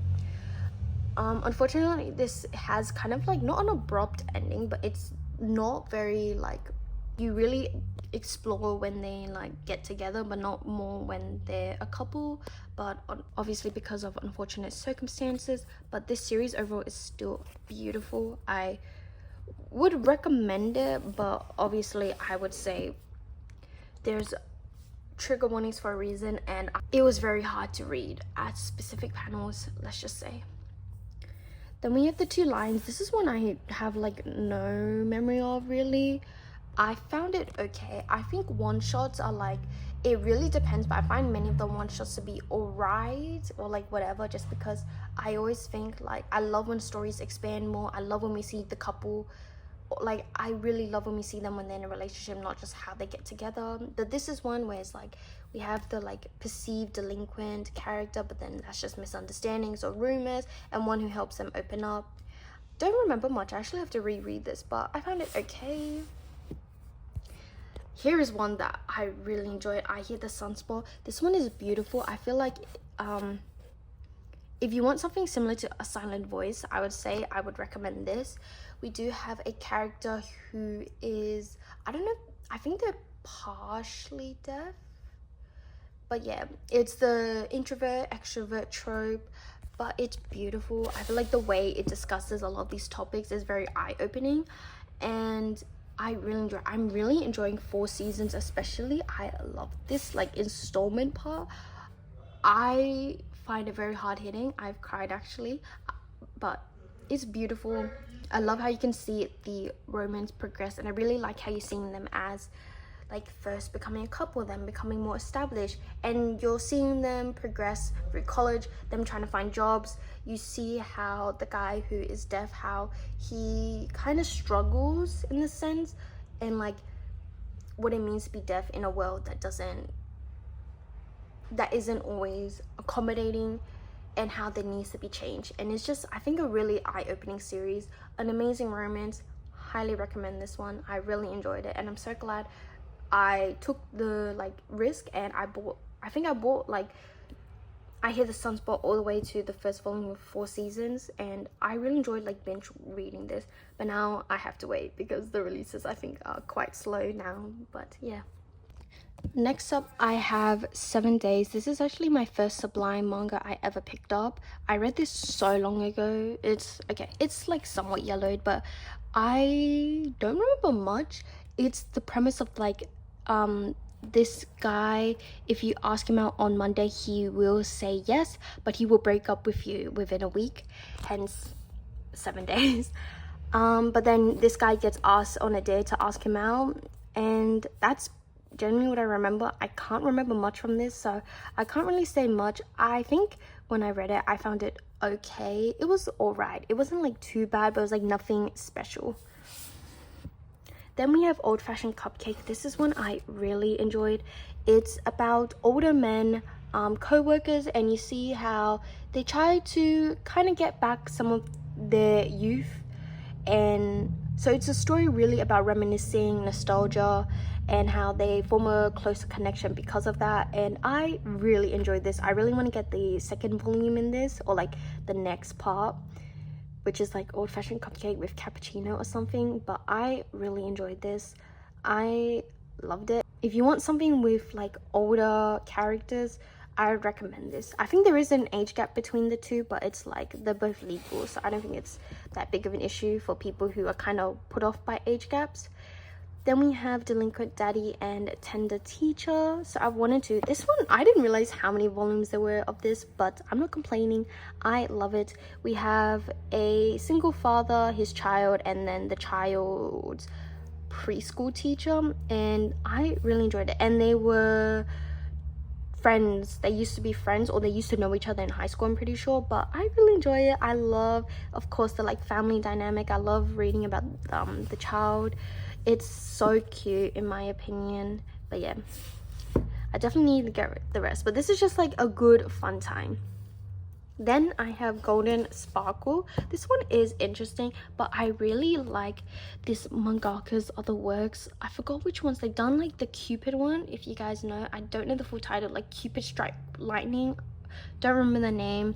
They've done one with like the older guy, the one who's like 30, and the younger guy that's like 20. If you know this mangaka and the other works, I really enjoyed those. I need to get them. I'm pretty sure they're printed in English. I feel like I'm so behind with like what is printed in English now and what is not, but I think this is one of their weaker works. It's just about a guy who's very innocent and a guy who like teaches him about like all of these like things. It was okay. I think like I was excited to read this just because it is this mangaka's work, but it was like all right. I just think it's definitely one of their weaker ones. Next up we have Given. So I actually do have all of the volumes, but I haven't read 7 to 9, but I will. I'm planning on doing a binge read because this series is, I feel like, very iconic.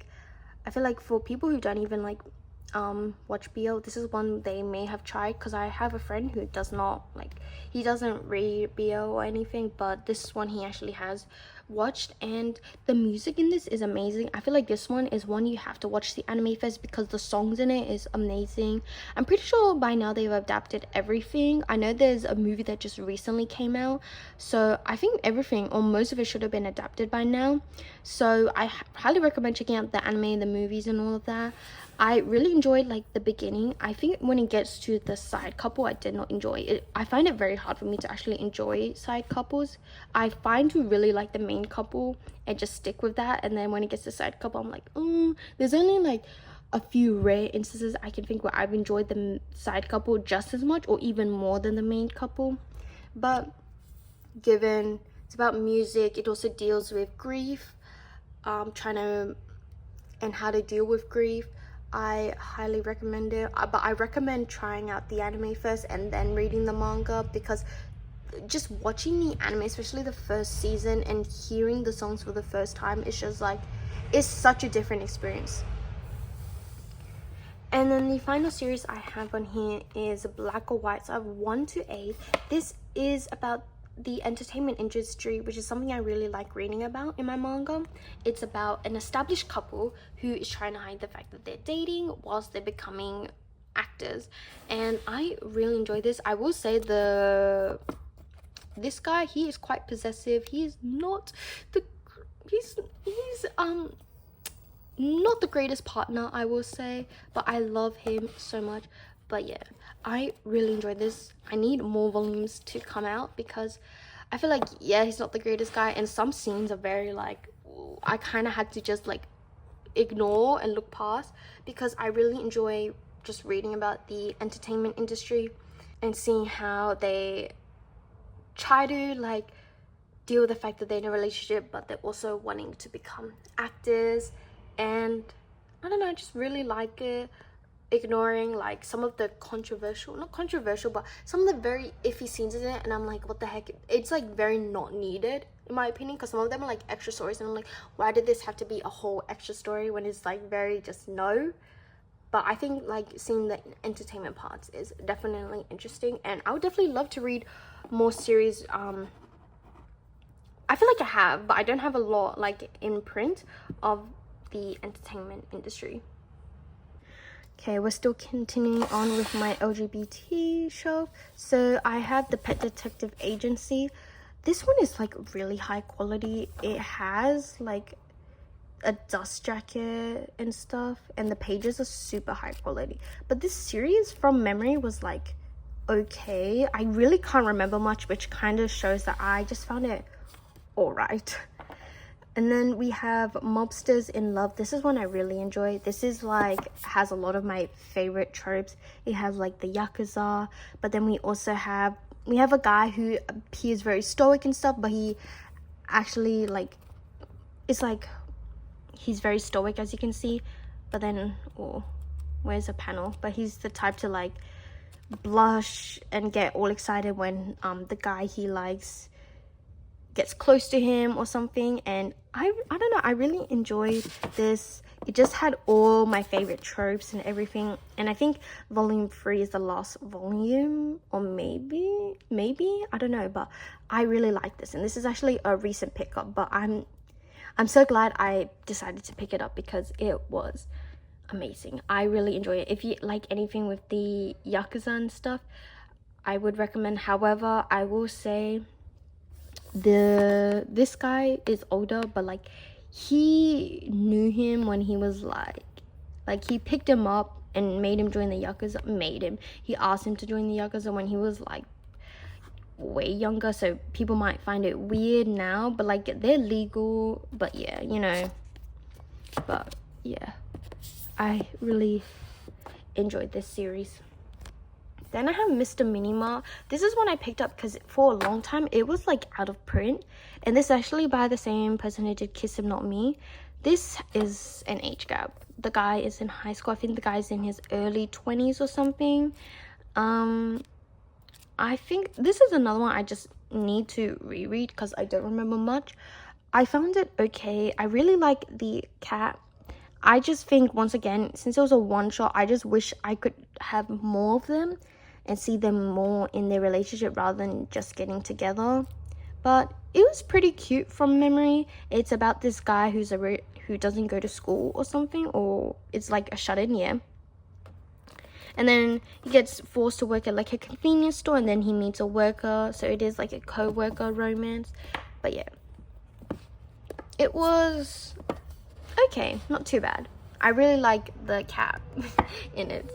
So random, but yeah, the cat in the manga was really cute. And then I have I Cannot Reach You, only a volume 1. This is a slow burn childhood friends to lovers. You see how one of the guys, he is pinning for the other guy who they've known each other since childhood, but the other one is quite oblivious to it, and you see how they try to navigate that. And yeah, I love childhood friends to lovers. I feel like that angst of like, oh, you don't want to ruin what you've had. Do they just see me as do they just see me as someone like family, like that kind of stuff? So yeah, but I haven't picked this one up in a while. Actually, I picked this up when it just first came out, because I feel like back then, I keep saying back then, but like I feel like a lot of like BL was not getting printed, but I feel like now there's so much, which obviously I'm very happy for. So now it's like you got so many to choose, so I feel like this one is just kind of like been pushed aside. But I found the art, I forgot to mention, but the art I think is really beautiful in this one. Next up is I have Sasaki Miyano. I should definitely read more of this. I have quite a few volumes of this, but this is a really cute one. This is about a guy who enjoys BL, and then it's an older classmate who he shares his interest to, even though he doesn't really have an interest. But I find it so cute how, like, I love that, where he can just openly share his interest and he accepts it, even though it may be something that he's not used to or just hasn't been exposed to, and I find that really cute. There is an anime which I've heard is really good, so I would recommend that. I definitely want to watch it, but I think at first I didn't really enjoy it. I found it like okay, but the more I read it, I definitely enjoy their dynamic. I think it's a very cute. I just love the fact, like, I've always, like, because obviously I love manga and stuff, so finding someone who can enjoy and listen to your interests even though it may not be something that they use, so I think that is very beautiful. So yeah, I really enjoyed it, and this is one of the instances where I really like the side couple. So I definitely want to pick up the manga that has the side couple as well. And then I do also have volume 10 because it came with like this doujinshi, which is like a mini extra story. And then next up I have The Other World's Books Depend on the Bean Counter. This one I love. This is a BL isekai, which I feel like we need more of. It's about a guy who was overworked and he sees that this girl is being sucked into this portal or whatever, is being taken away, and so he joins them. And so he joins her to kind of like protect her because she's like the like fate.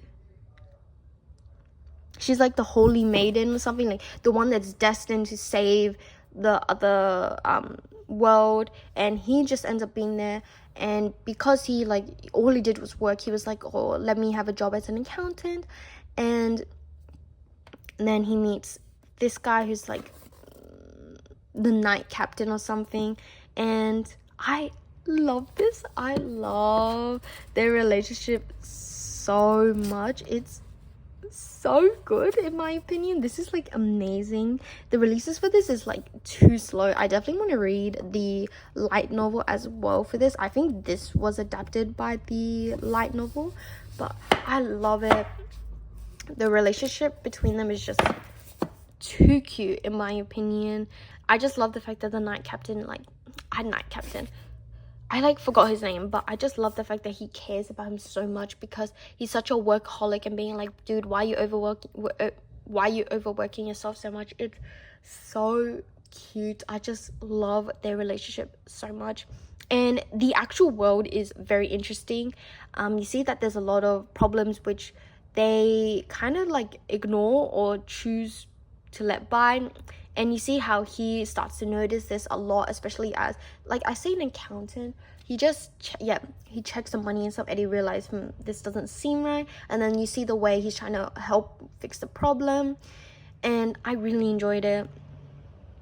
I just love it. So you have like an amazing world, really interesting, like just like additional like plot with like trying to fix everything, and also an amazing romance. Like, what more could you ask for? And then next up I have another one shot. This is Puppy Love. This was a very cute fluffy one. I think it's like this guy works at a pet shop, and like he works a lot, so he visits it to like comfort himself and to just feel better, like stress relief himself, and they get closer that way, and it was cute. There's not much I can say about that. Next one, this one is amazing. Our Not So Lonely Planet Travel Guide. This is about a established couple who decide to travel around the world, and if they can stay together by the end, then they will get married. And it's really interesting to see the different cultures. You can tell that the mangaka has really researched everything, and you also, I think it's really interesting the discussions they have, because they are a gay couple, and obviously in Japan that's something that's not very looked up, like it's looked down upon. And then you see when they visit different countries, you see which ones people are more open about it, which ones people are less, and I think it's really interesting. Like they see the cultural differences, and the art is beautiful, and it's always been like a dream of mine to travel the world. So reading this as well, just the additional just like traveling, is amazing. I really enjoyed it. I only have 2 volumes because the releases for this was quite slow, but I feel like they picked up the pace because now there's like so many volumes, so I need to hurry up on that. Next up, I have How Do We Relationship. This is another GL I'm obsessed with because it's like essentially this girl, she is a lesbian and she's always like been in the closet, and then she decides that in college it's gonna be her time, she's gonna date someone, and then she finds someone else who's definitely more open about it, and then they're like, oh, it's kind of the idea of like, oh, since we're both like girls, let's just get together. So they do that, but you see how there's a lot of complications with that because it's a very fast progression, and it's like, how do we relationship? And I really like the topics discussing this. There's a lot of discussions about what it just means to be a woman, what it means to be a woman who loves another woman, like a lot of those situations of like, oh, I can fix her, I can change her, you know, guys being guys. But yeah, I think it's really interesting discussions that are in this, and I really enjoy like where it's going. I think it's definitely like, if you're wanting for a really cute romance, this is not it. But if you want something that's a bit more introspective, something that really like looks at like the LGBT community, what it means to be a lesbian, what it means to be a woman, all of that, I really recommend this. It's really good. Next up, we have That Blue Sky Feeling. This is a coming of age about this new guy who transfers to the school, and then he meets this guy who is avoided at school because he is gay. I'm pretty, yeah, okay. I didn't know whether it was like there was just rumors about it or like people actually knew, but yeah, they know because of something that happened, so they avoid him. But you see, that doesn't stop him, and then eventually they get closer. And I think it was a really cute, I think it was really nice, especially because this is, I think this was like a show, this is a shonen manga, I'm pretty sure, so it's really good that we have series like this in all different kinds of demographics. And I think it was just a really good coming of age. I think if you like something like Blue Flag, you'll probably enjoy something like this. I will say the only thing that people have an issue with is the kind of like mentor person, the one that gives these students guidance, is he's like an adult or something, and these are like, are they middle school? I don't know if they're middle school or high school, but yeah. So yeah, that was kind of a bit interesting, but yeah. And like the, as in like the mental, oh yeah, it's not the fact that he's okay, it's the fact that he's an adult, but he was originally dating him, so it's like the ex who's an adult is the mentor for these like middle school children, which it's like if you can look past it, then it's fine, but I know for some people that would be like a bit of an issue. So yeah. And then next up, we get to the beginning of my Japanese. Well, first we have a Mandarin poem. Yeah, I'm pretty sure, because I originally thought this was gonna be in Japanese, but it eventually got printed in English anyway, so I'm gonna pick that up. But I really enjoyed it. It's a college romance. I thought it was really good. I definitely gonna do a reread. I'll probably do a reread when I get the English print, because I don't remember a lot, because I read it honestly not even that while ago. But it's just about this guy. Yeah, I can't even give a synopsis because I don't even remember much, but I think one is definitely the more like popular, but very like not aloof, but like very popular, but like never has gotten close to someone. And then he's more the like, I wouldn't say he's not innocent, I wouldn't say innocent, but very like compared to him, like not as flamboyant and all of that. And I don't know, I just really enjoyed their dynamic. And also really like, this is this by the same mangaka who made Golden Sparkle? If this is by the same mangaka who made Golden Sparkle, then this is another work I really enjoyed. Clearly, if I got it not even in English, but if it's not, just ignore everything I just said. But here's one that I highly recommend. This I love so much. It has ended, so I need to get the rest of the volumes, but it's about this traditional form of storytelling, and it's like enemies to lovers. It's amazing, and I love just reading their romance. It's by the same mangaka who did Candy Color Paradox. If you enjoyed that, I would highly recommend this. Unfortunately, this one's not printed in English, but I'm really hoping if Candy Color Paradox can get printed in English, hopefully this one. I think this one just might be harder to translate just because it's about, like, it revolves around a traditional form of storytelling or acting.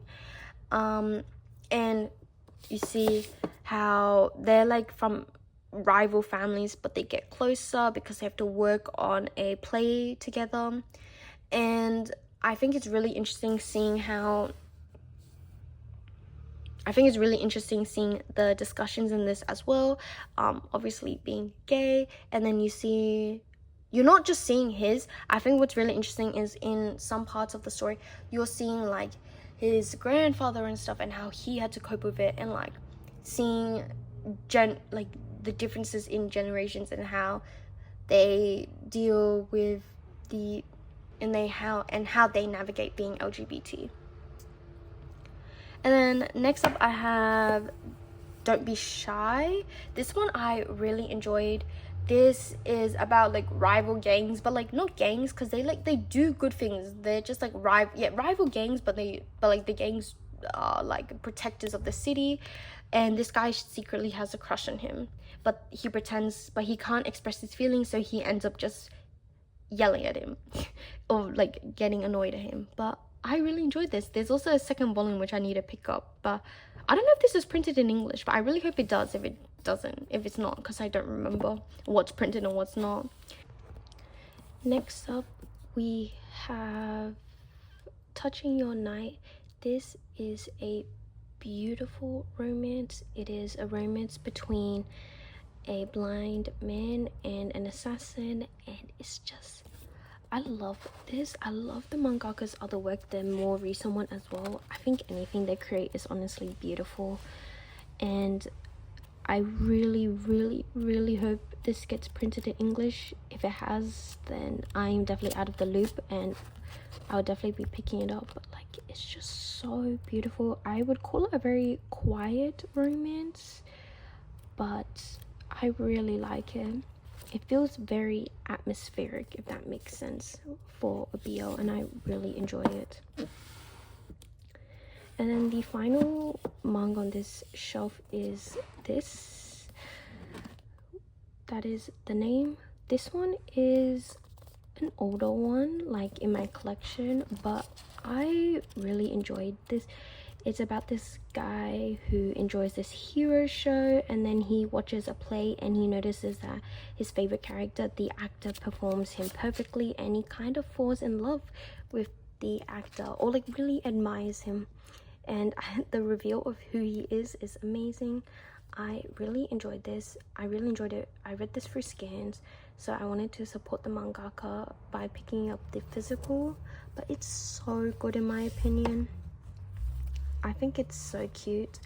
It's a very just sweet romance, and I really like the dynamic between the two. I especially love him because he's like that perceived like delinquent guy, but he's really just a softie, and he enjoys watching these hero shows, and he just wants to be like them.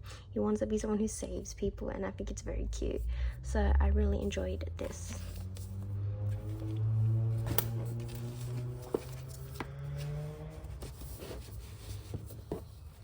Just knocked over my whole Sanrio tower. But that is the end of my LGBT area, and that actually marks the end of the third shelf. So we'll move on to the fourth and final shelf. So on my fourth shelf at the very top, I keep all my manga magazines. I'm just going to quickly go through them. So first I have my Princess. I got these for Requiem of the Rose King because they came in some Requiem of the Rose King editions. So I have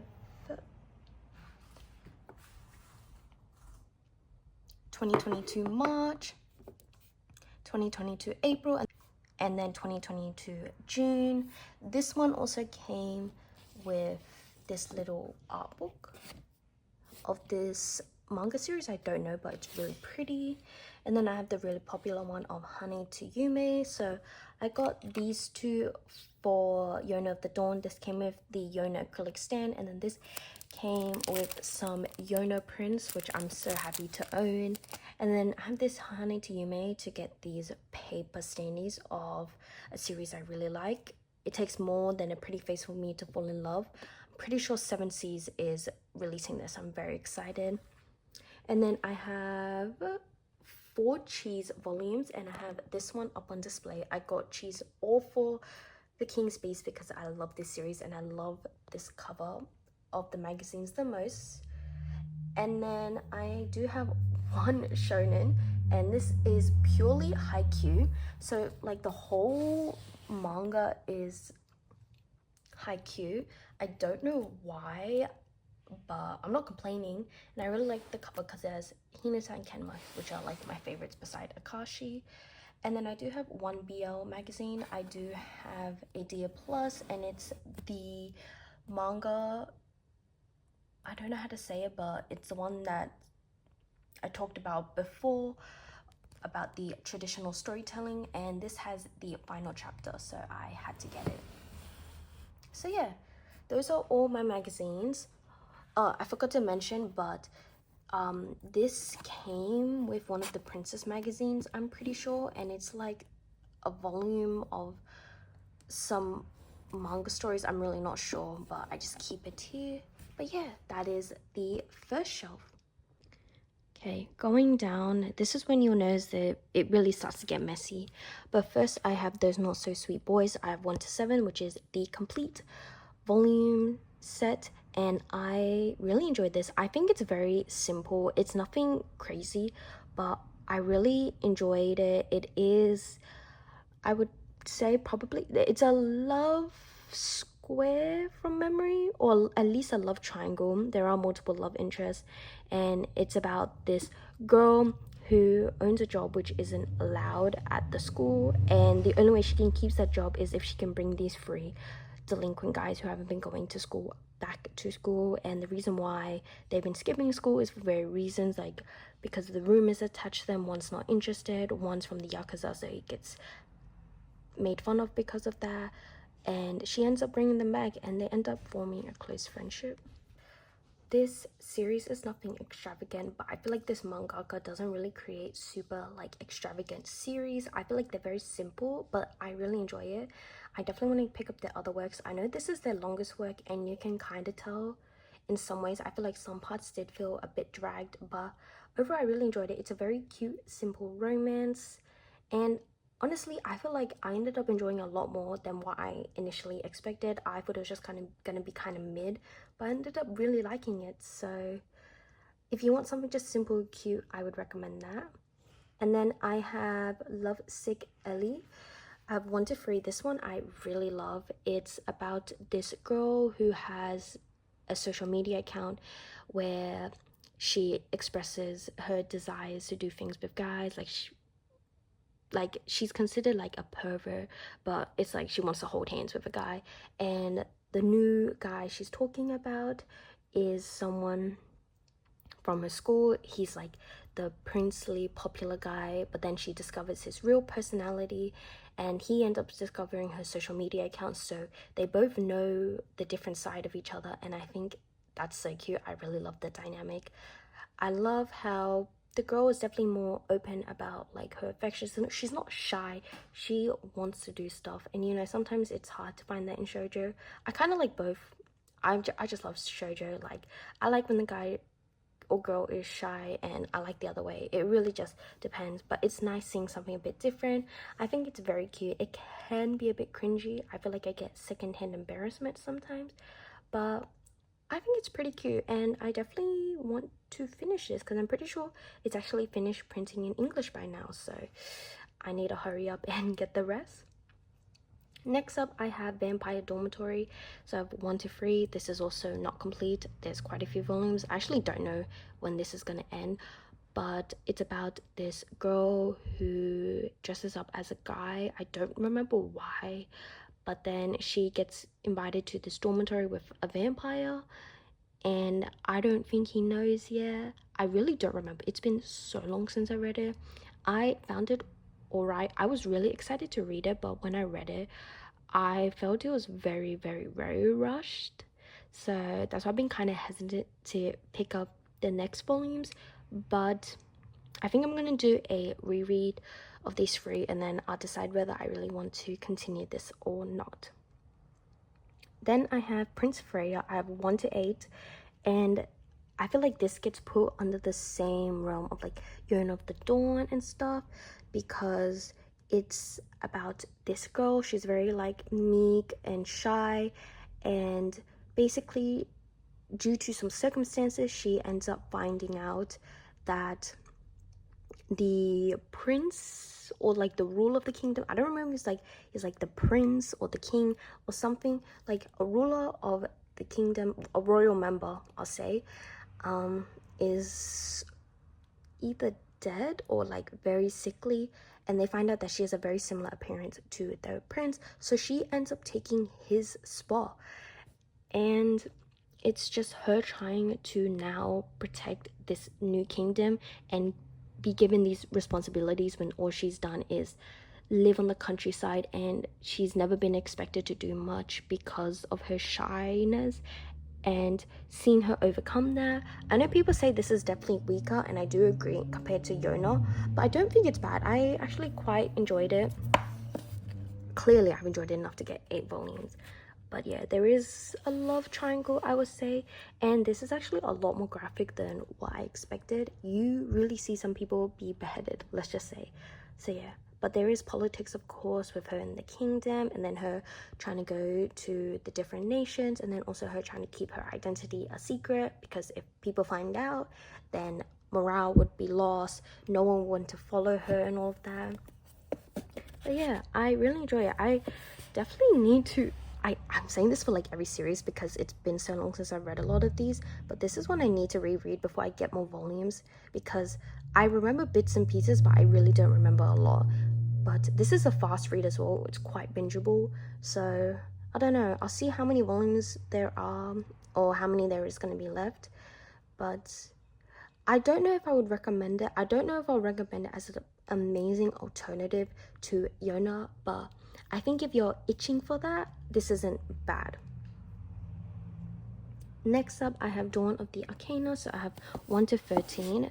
This is complete. I'm so happy that I have this complete, because I remember some specific volumes were so hard to find. I think it was volume 13 was impossible to find for the longest time, and a lot of these volumes were out of print, but I'm happy to have the whole set. And I would say this one was kind of a disappointment. I found it alright, but it was not what I expected. I think from the synopsis, I really thought it was going to be super strong on the romance, and that was what I was really excited for, but it ended up being a lot more action, a lot of more politics. So I think if you're into that, give it a try. But I will say the world building is not that great. It was okay, honestly. I would not recommend this, in my opinion. The Ray Toma work I would recommend is actually The King's Beast, which is actually set in the same world. This is just like a European, so like they're different nations. So this is like more of a European setting, and then this is more of like a Chinese inspired setting. But I really enjoyed The King's Beast, so I really thought I was going to enjoy Dawn of the Arcana, but I found it alright. I think if I had known going into it that was going to be more politics and actions, I think I would have definitely enjoyed it a lot more. But because I was so excited to see the romance, because it seemed really interesting based on the synopsis, and then it just kind of like fell flat for me, I was really disappointed. But speaking of the same world, I have The King's Beast, which, if it wasn't obvious from the magazines, I love. So I have 1 to, I think, 10. So I know people don't like this that much. They're kind of disappointed by it.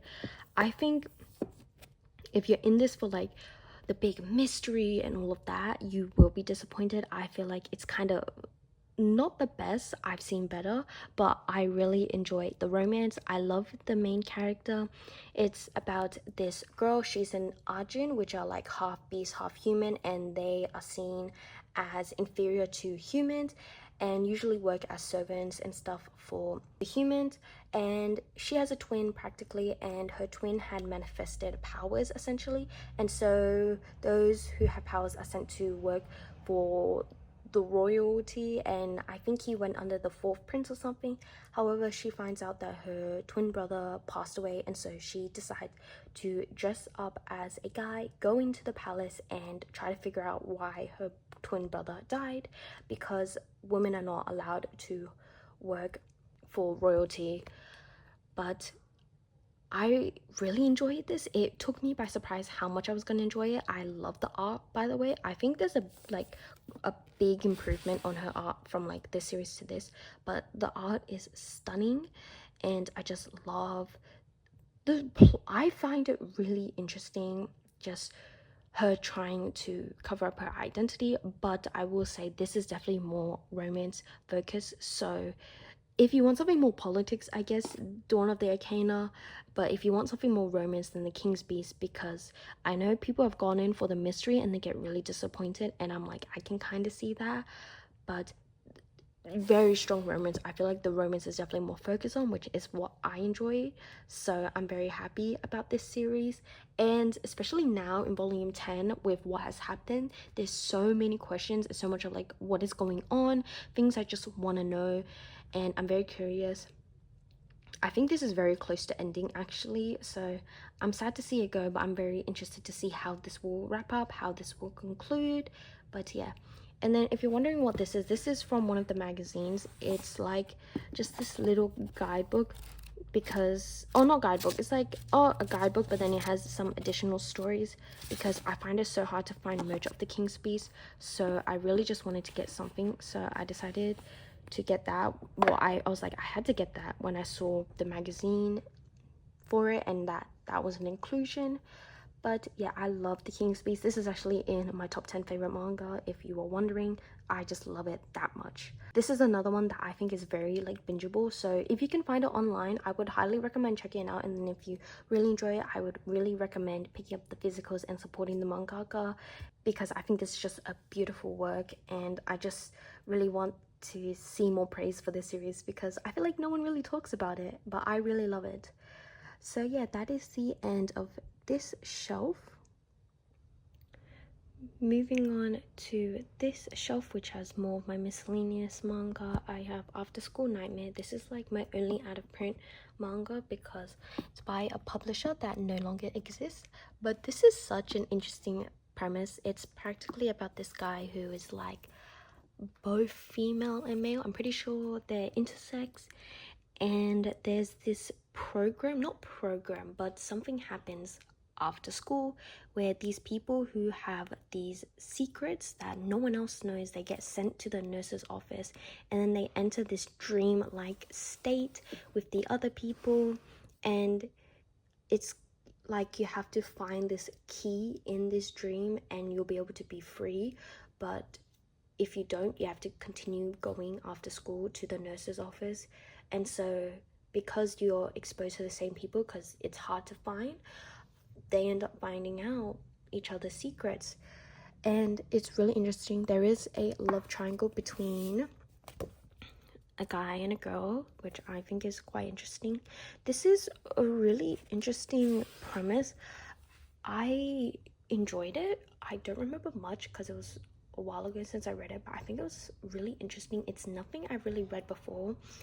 It gave off similar Requiem of the Rose King vibes, in my opinion, in terms of like the intersex and trying to deal with that, and then having like both guys and girls like falling for you, and then trying to also navigate that. But that's like the similarities I can really think of, and I think that's why I picked it up, because I was like, this sounds something like Requiem of the Rose King, and I needed something like that, so I picked it up. I found it just very interesting. I think this is meant to be like psychological or something, I don't know, but it's very eerie. Yeah, but this is a shoujo, so it's like an eerie shoujo, which I don't have a lot of in my collection, so this is like an interesting addition to have. And then I have volume 1 and 2 of Love of Kill. This is where there is like 2 assassins who are like meant to be against each other, but you kind of hint at the fact that they may have known each other in the past. So it's like enemies to lovers, rivals to lovers actually. But I found it okay. I didn't think it wowed me like a lot of people had said it did for them when they read it, but I enjoy enough to continue. But I've actually haven't picked it up in a while just because, I don't know, just low priority. But as you can see, like, look how beautiful the art is. I know there was an anime which had quite a bit of hype when it aired. Actually, I don't know, it had hype in the shoujo community, or like people who like that same realm, but then I didn't hear a lot about it afterwards. And I actually don't hear people talk about this series at all anymore. Maybe because it's ended, but I remember when it was ongoing, people like praised this series so much, and I wish I could have enjoyed it as much as they did. But I still enjoy enough to continue, but I don't think it's that like wow in comparison.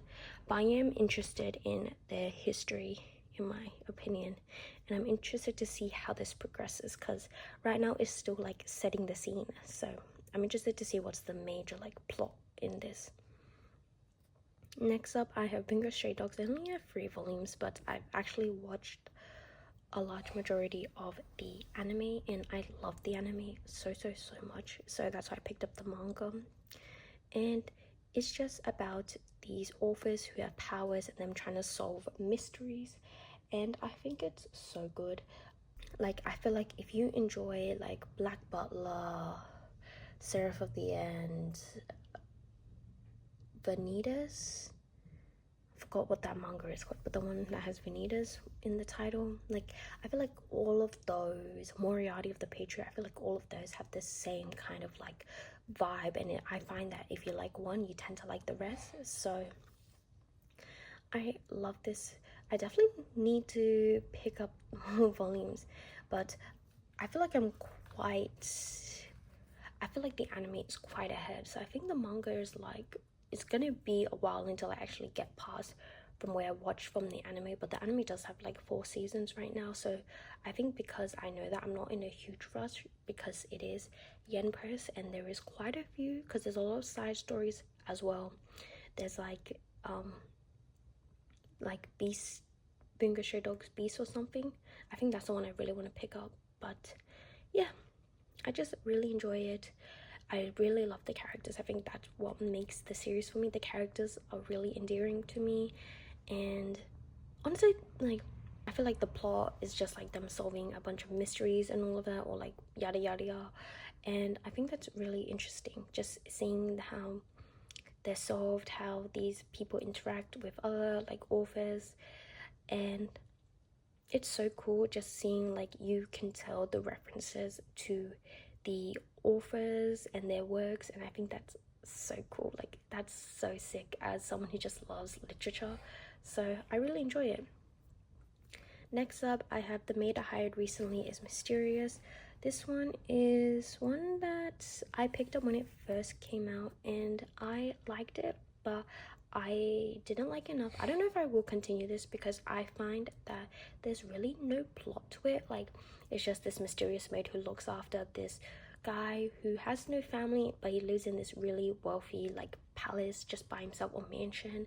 And yeah, this maid is just like mysterious, but I don't know if there's gonna be like a solid plot, because right now I feel like it feels very like full Komuri, like very just one story in the next. And there is some hinted like, oh, who is she, where did she come from? But I don't know, I found it okay. I really like how in the manga, I'm so scared to pull it out because there's like no way to hold my manga, but what I do find cool is that her eyes are purple. Even though everything is in black and white, it's only her eyes that is like shaded purple, which I think is so cool.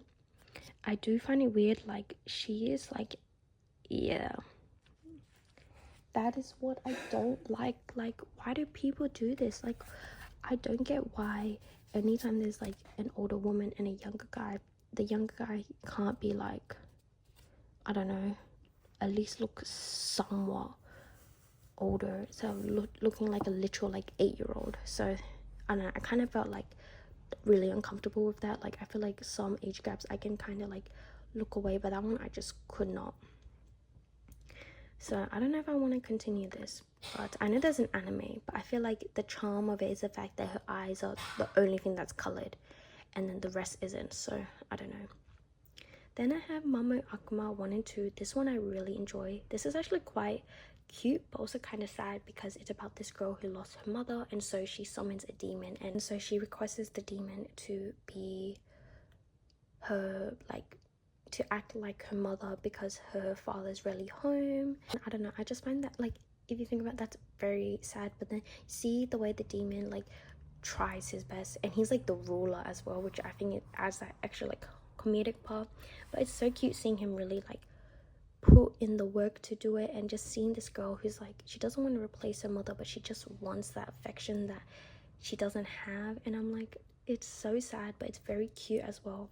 Also has a lot of comedic moments. So this is very like, I feel like very slice of lifey, just the different shenanigans they go through. But I really enjoyed it, and I definitely pick up the rest. I don't know how many volumes of this, because I feel like this one is also another slow release by Yen Press, but I don't see it that much anymore on shelves. I feel like I always noticed it when I saw it on shelves, but not anymore.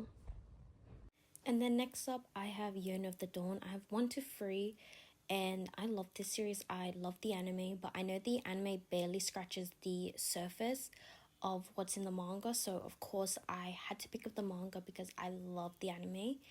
And I do have volume 35 in Japanese, because it came with this little special like mini art book. It came with some colored art and also an alternate universe where they're like in high school. So of course I had to get that because I love this series that much. Highly recommend. I'm very excited to see what happens past the anime. And then I have Red Riding Hood and the Big Sad Wolf, which is arguably my least favorite manga in my collection. I just really don't enjoy it. I found it very sporadic, just not that good. I didn't really enjoy the characters. I felt they were very shallow. They just had very stereotypical tropes, and yeah, it just wasn't good. And the final manga I have is Ultimate Mania, which were overstock volumes, and I really like these. I got them on discount for like $8, and it was so worth the price. It really exceeded my expectations. It's just about this girl in the ultimate industry, which I think is so interesting as someone who does play ultimate games. And I just love the back cover, but I really enjoy this manga, and I highly recommend it if you can find it for cheap. It's not worth the original price, but for discount it was really good and exceeded my expectations. And then we get to all of my unread manga. So this is my unread shoujo manga, my wall of shame, I like to say, my shelf of shame. I do have Yona 4 to 26. I do have a lot that I need to get to, but I've been really bad. I've been doing a lot of digital reading instead of physical. I do have Kami-sama Kiss because these volumes were really hard to find for a while, but now they're just really accessible. And then same with Nana, I do have like 1 to 7. I've watched some of the anime, but I haven't read the manga yet. So I think a goal in 2025 is to definitely read more of my physical collection instead of just always going to like digital. And then I do have Blue Spring Ride. This is one where it's like I feel like everyone just had. It was a staple, so that's why I ended up getting it, because it was out of stock for a while. But I don't know, I didn't really enjoy the anime that much, so I'm not sure if I'm actually gonna keep those volumes. And then I have Imikoi. I saw a delinquent character and I was like sold, because that's one of my favorite kind of characters. I heard it's a very fast romance though, but I'm interested to check it out. And then we have A Condition Called Love. I never thought this series would get printed in English, so I'm so happy because I love it. And you'll see I have some of the Japanese volumes later, but I really, really, really adore this. One of my all-time favorite shoujos. And then I do have some additional volumes of Lovesick Ellie, so I have 4 and 5, which I need to read, but I think I'm just going to get the rest and do a binge read because I've really enjoyed what I've read so far, and I'm such a binge reader, so I think that's what I'm going to do. And then we get to my Japanese volume section. If you're wondering how I'm rising them, I'm using some Daiso risers. So at the top I have all my Tokyo Revengers 1 to 28. I then have some guidebooks because I did not think this manga was going to get printed in English. And then at the bottom we have all of my shoujo manga, and a lot of them were actually I got from a secondhand Japanese bookstore like these.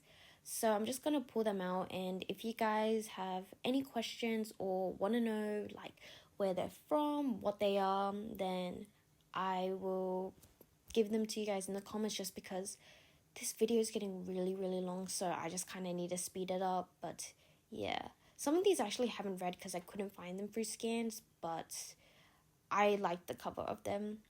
This is one where I got 1, 2 free in the second hand, and then I had to buy 4 on CD Japan. And then this isn't thrifted. I got this on CD Japan. I got It Takes More Than a Pretty Face, and I do have the special edition of volume 7 because it came with this like additional manga chapter, which I haven't actually read yet, but I need to Google translate that. But yeah, and then this one I actually got for free at the secondhand bookstore. And then one of my proudest finds at that bookstore was this Chihaya Furu like guidebook. I never thought I would find this, and I love Chihaya Furu, but there's no manga or anything, so I'm glad to at least own something of this series because I really enjoy it. It's one of my all-time favorite animes, and you should go check it out. And then I have P to JK. This is like an age gap. This is one that I just could not read. I tried my best, but I just couldn't. But I got the manga before I actually read it. It's just one I wanted to read, but I found it kind of just no. And then as you can see, we have A Condition Called Love, my remaining volumes, because I didn't think it was going to get printed in English. And then I do have a special edition of volume 10, which came with this fan book. But yeah, I love this series. So it was stuck in Kodansha like digital prison for such a long time, so I picked up some of the Japanese. And then I have this series which is also stuck in Kodansha digital prison, but I haven't read this one in a while, so I actually don't remember much of what actually happens. And then we get to my taller Japanese volume, so I have another Tokyo Revengers. As you can see, I was really into Tokyo Revengers. And then we have this cute like quiet co-workers romance, adult romance. It's very sweet, it's very cute. If you want something just simple, I recommend. And then I have this Project Sekai anthology, Obey Me, the comics. So as you can see, this is getting to like the games I played. We have a Genshin anthology, and then we have some Haikyuu anthologies, which has a bunch of work from different artists. And then we have the guy I was interested in wasn't a guy at all. I have the Japanese because I loved it. I read it through scans originally, but that is all of my Japanese volumes. And then we're getting to my last shelf, which is more of my unread, which is really shameful. I know I need to read more. So I have Until I Meet My Husband. I want to get the novel before reading the manga. I have A Stepmother's Margin. I've actually read this through scans already. And A Villain's Destined to Die. I've actually also read that through scans. So I've read like 100 chapters, so I'm quite far ahead. So I just haven't read the physicals of those just yet. And then I have My Neighborhood Story. I got this because this is the Kinokuniya exclusive. And I know this is like related to Paradise Kiss, which is what I want to read. So I decided to pick that up before it went out of stock. And then I got In the Clear Moonlit Dusk. This is another one I read digitally, so I just haven't read the physicals yet. And then I have A Man and His Cat volume 5, and then I have Waterkoi volume 1, which I've watched the anime for, but I haven't read the manga. And then I have volume 6, which is the Kinokuniya exclusive, so I had to get volume 6 before it went out of stock. And then I have Blue Lock 1 to 5. I've actually already read like up to like chapter 200 or something, so I'm way ahead of what the print is at, so I'm just kind of waiting. I just haven't read the physicals yet. And then I have volume 15 because Kinokuniya was doing a deal to get a Shikishi with it. And then Sasaki Miyano volume 4, 5, 6, and 7. So I just kind of want to do a binge read of this series. And then I have I Cannot Reach You volume 2. And then I have Bungo Stray Dogs volume 4. As you can see, I have a lot of individual volumes because I'm waiting to get more before I read the rest. I have Love of Kill. I have Acid Town Volume 1. I'm really excited to read that. And then I have Scarlet Secret. I've actually read this through digital as well. And then I have Kaiju number 8 to 4. So this is what I was talking about before, where I just haven't read the rest of the volumes I own. And then I have Moriarty of the Patriot 1 to 5. This is my all-time favorite anime, so of course I had to pick up the manga. Since I know I'm gonna like it because I love the anime, I'm not stressed, so I'm just kind of taking my time with it until I'm craving Moriarty. And I have Nameless Astrum. This was on discount, as you can see. This is a love triangle GL. This is probably my oldest manga in my collection. And then I have 7 to 9, so I have the rest of it. So I'm planning on doing a reread of everything and a binge read. But I can't believe it's ended, and I can't believe volume 9 is already out. And then I have the guy she was interested in wasn't a guy, or this is the Kinyokuna exclusive. So yes, I do have it in English, and I'm so happy it's in English. And then the Danmeis I haven't read is Minutes of Filth, and then Thousand Autumns. Sorry, I went through that really fast and rushed, but that is the end of my final shelf. Thank you guys so much for watching this very long manga collection video. I hope you guys don't mind the voiceovers at the very end.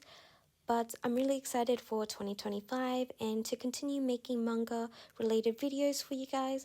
And this collection video is just going to be the start of it. But thank you guys so much for watching. I really hope you enjoyed. Bye bye.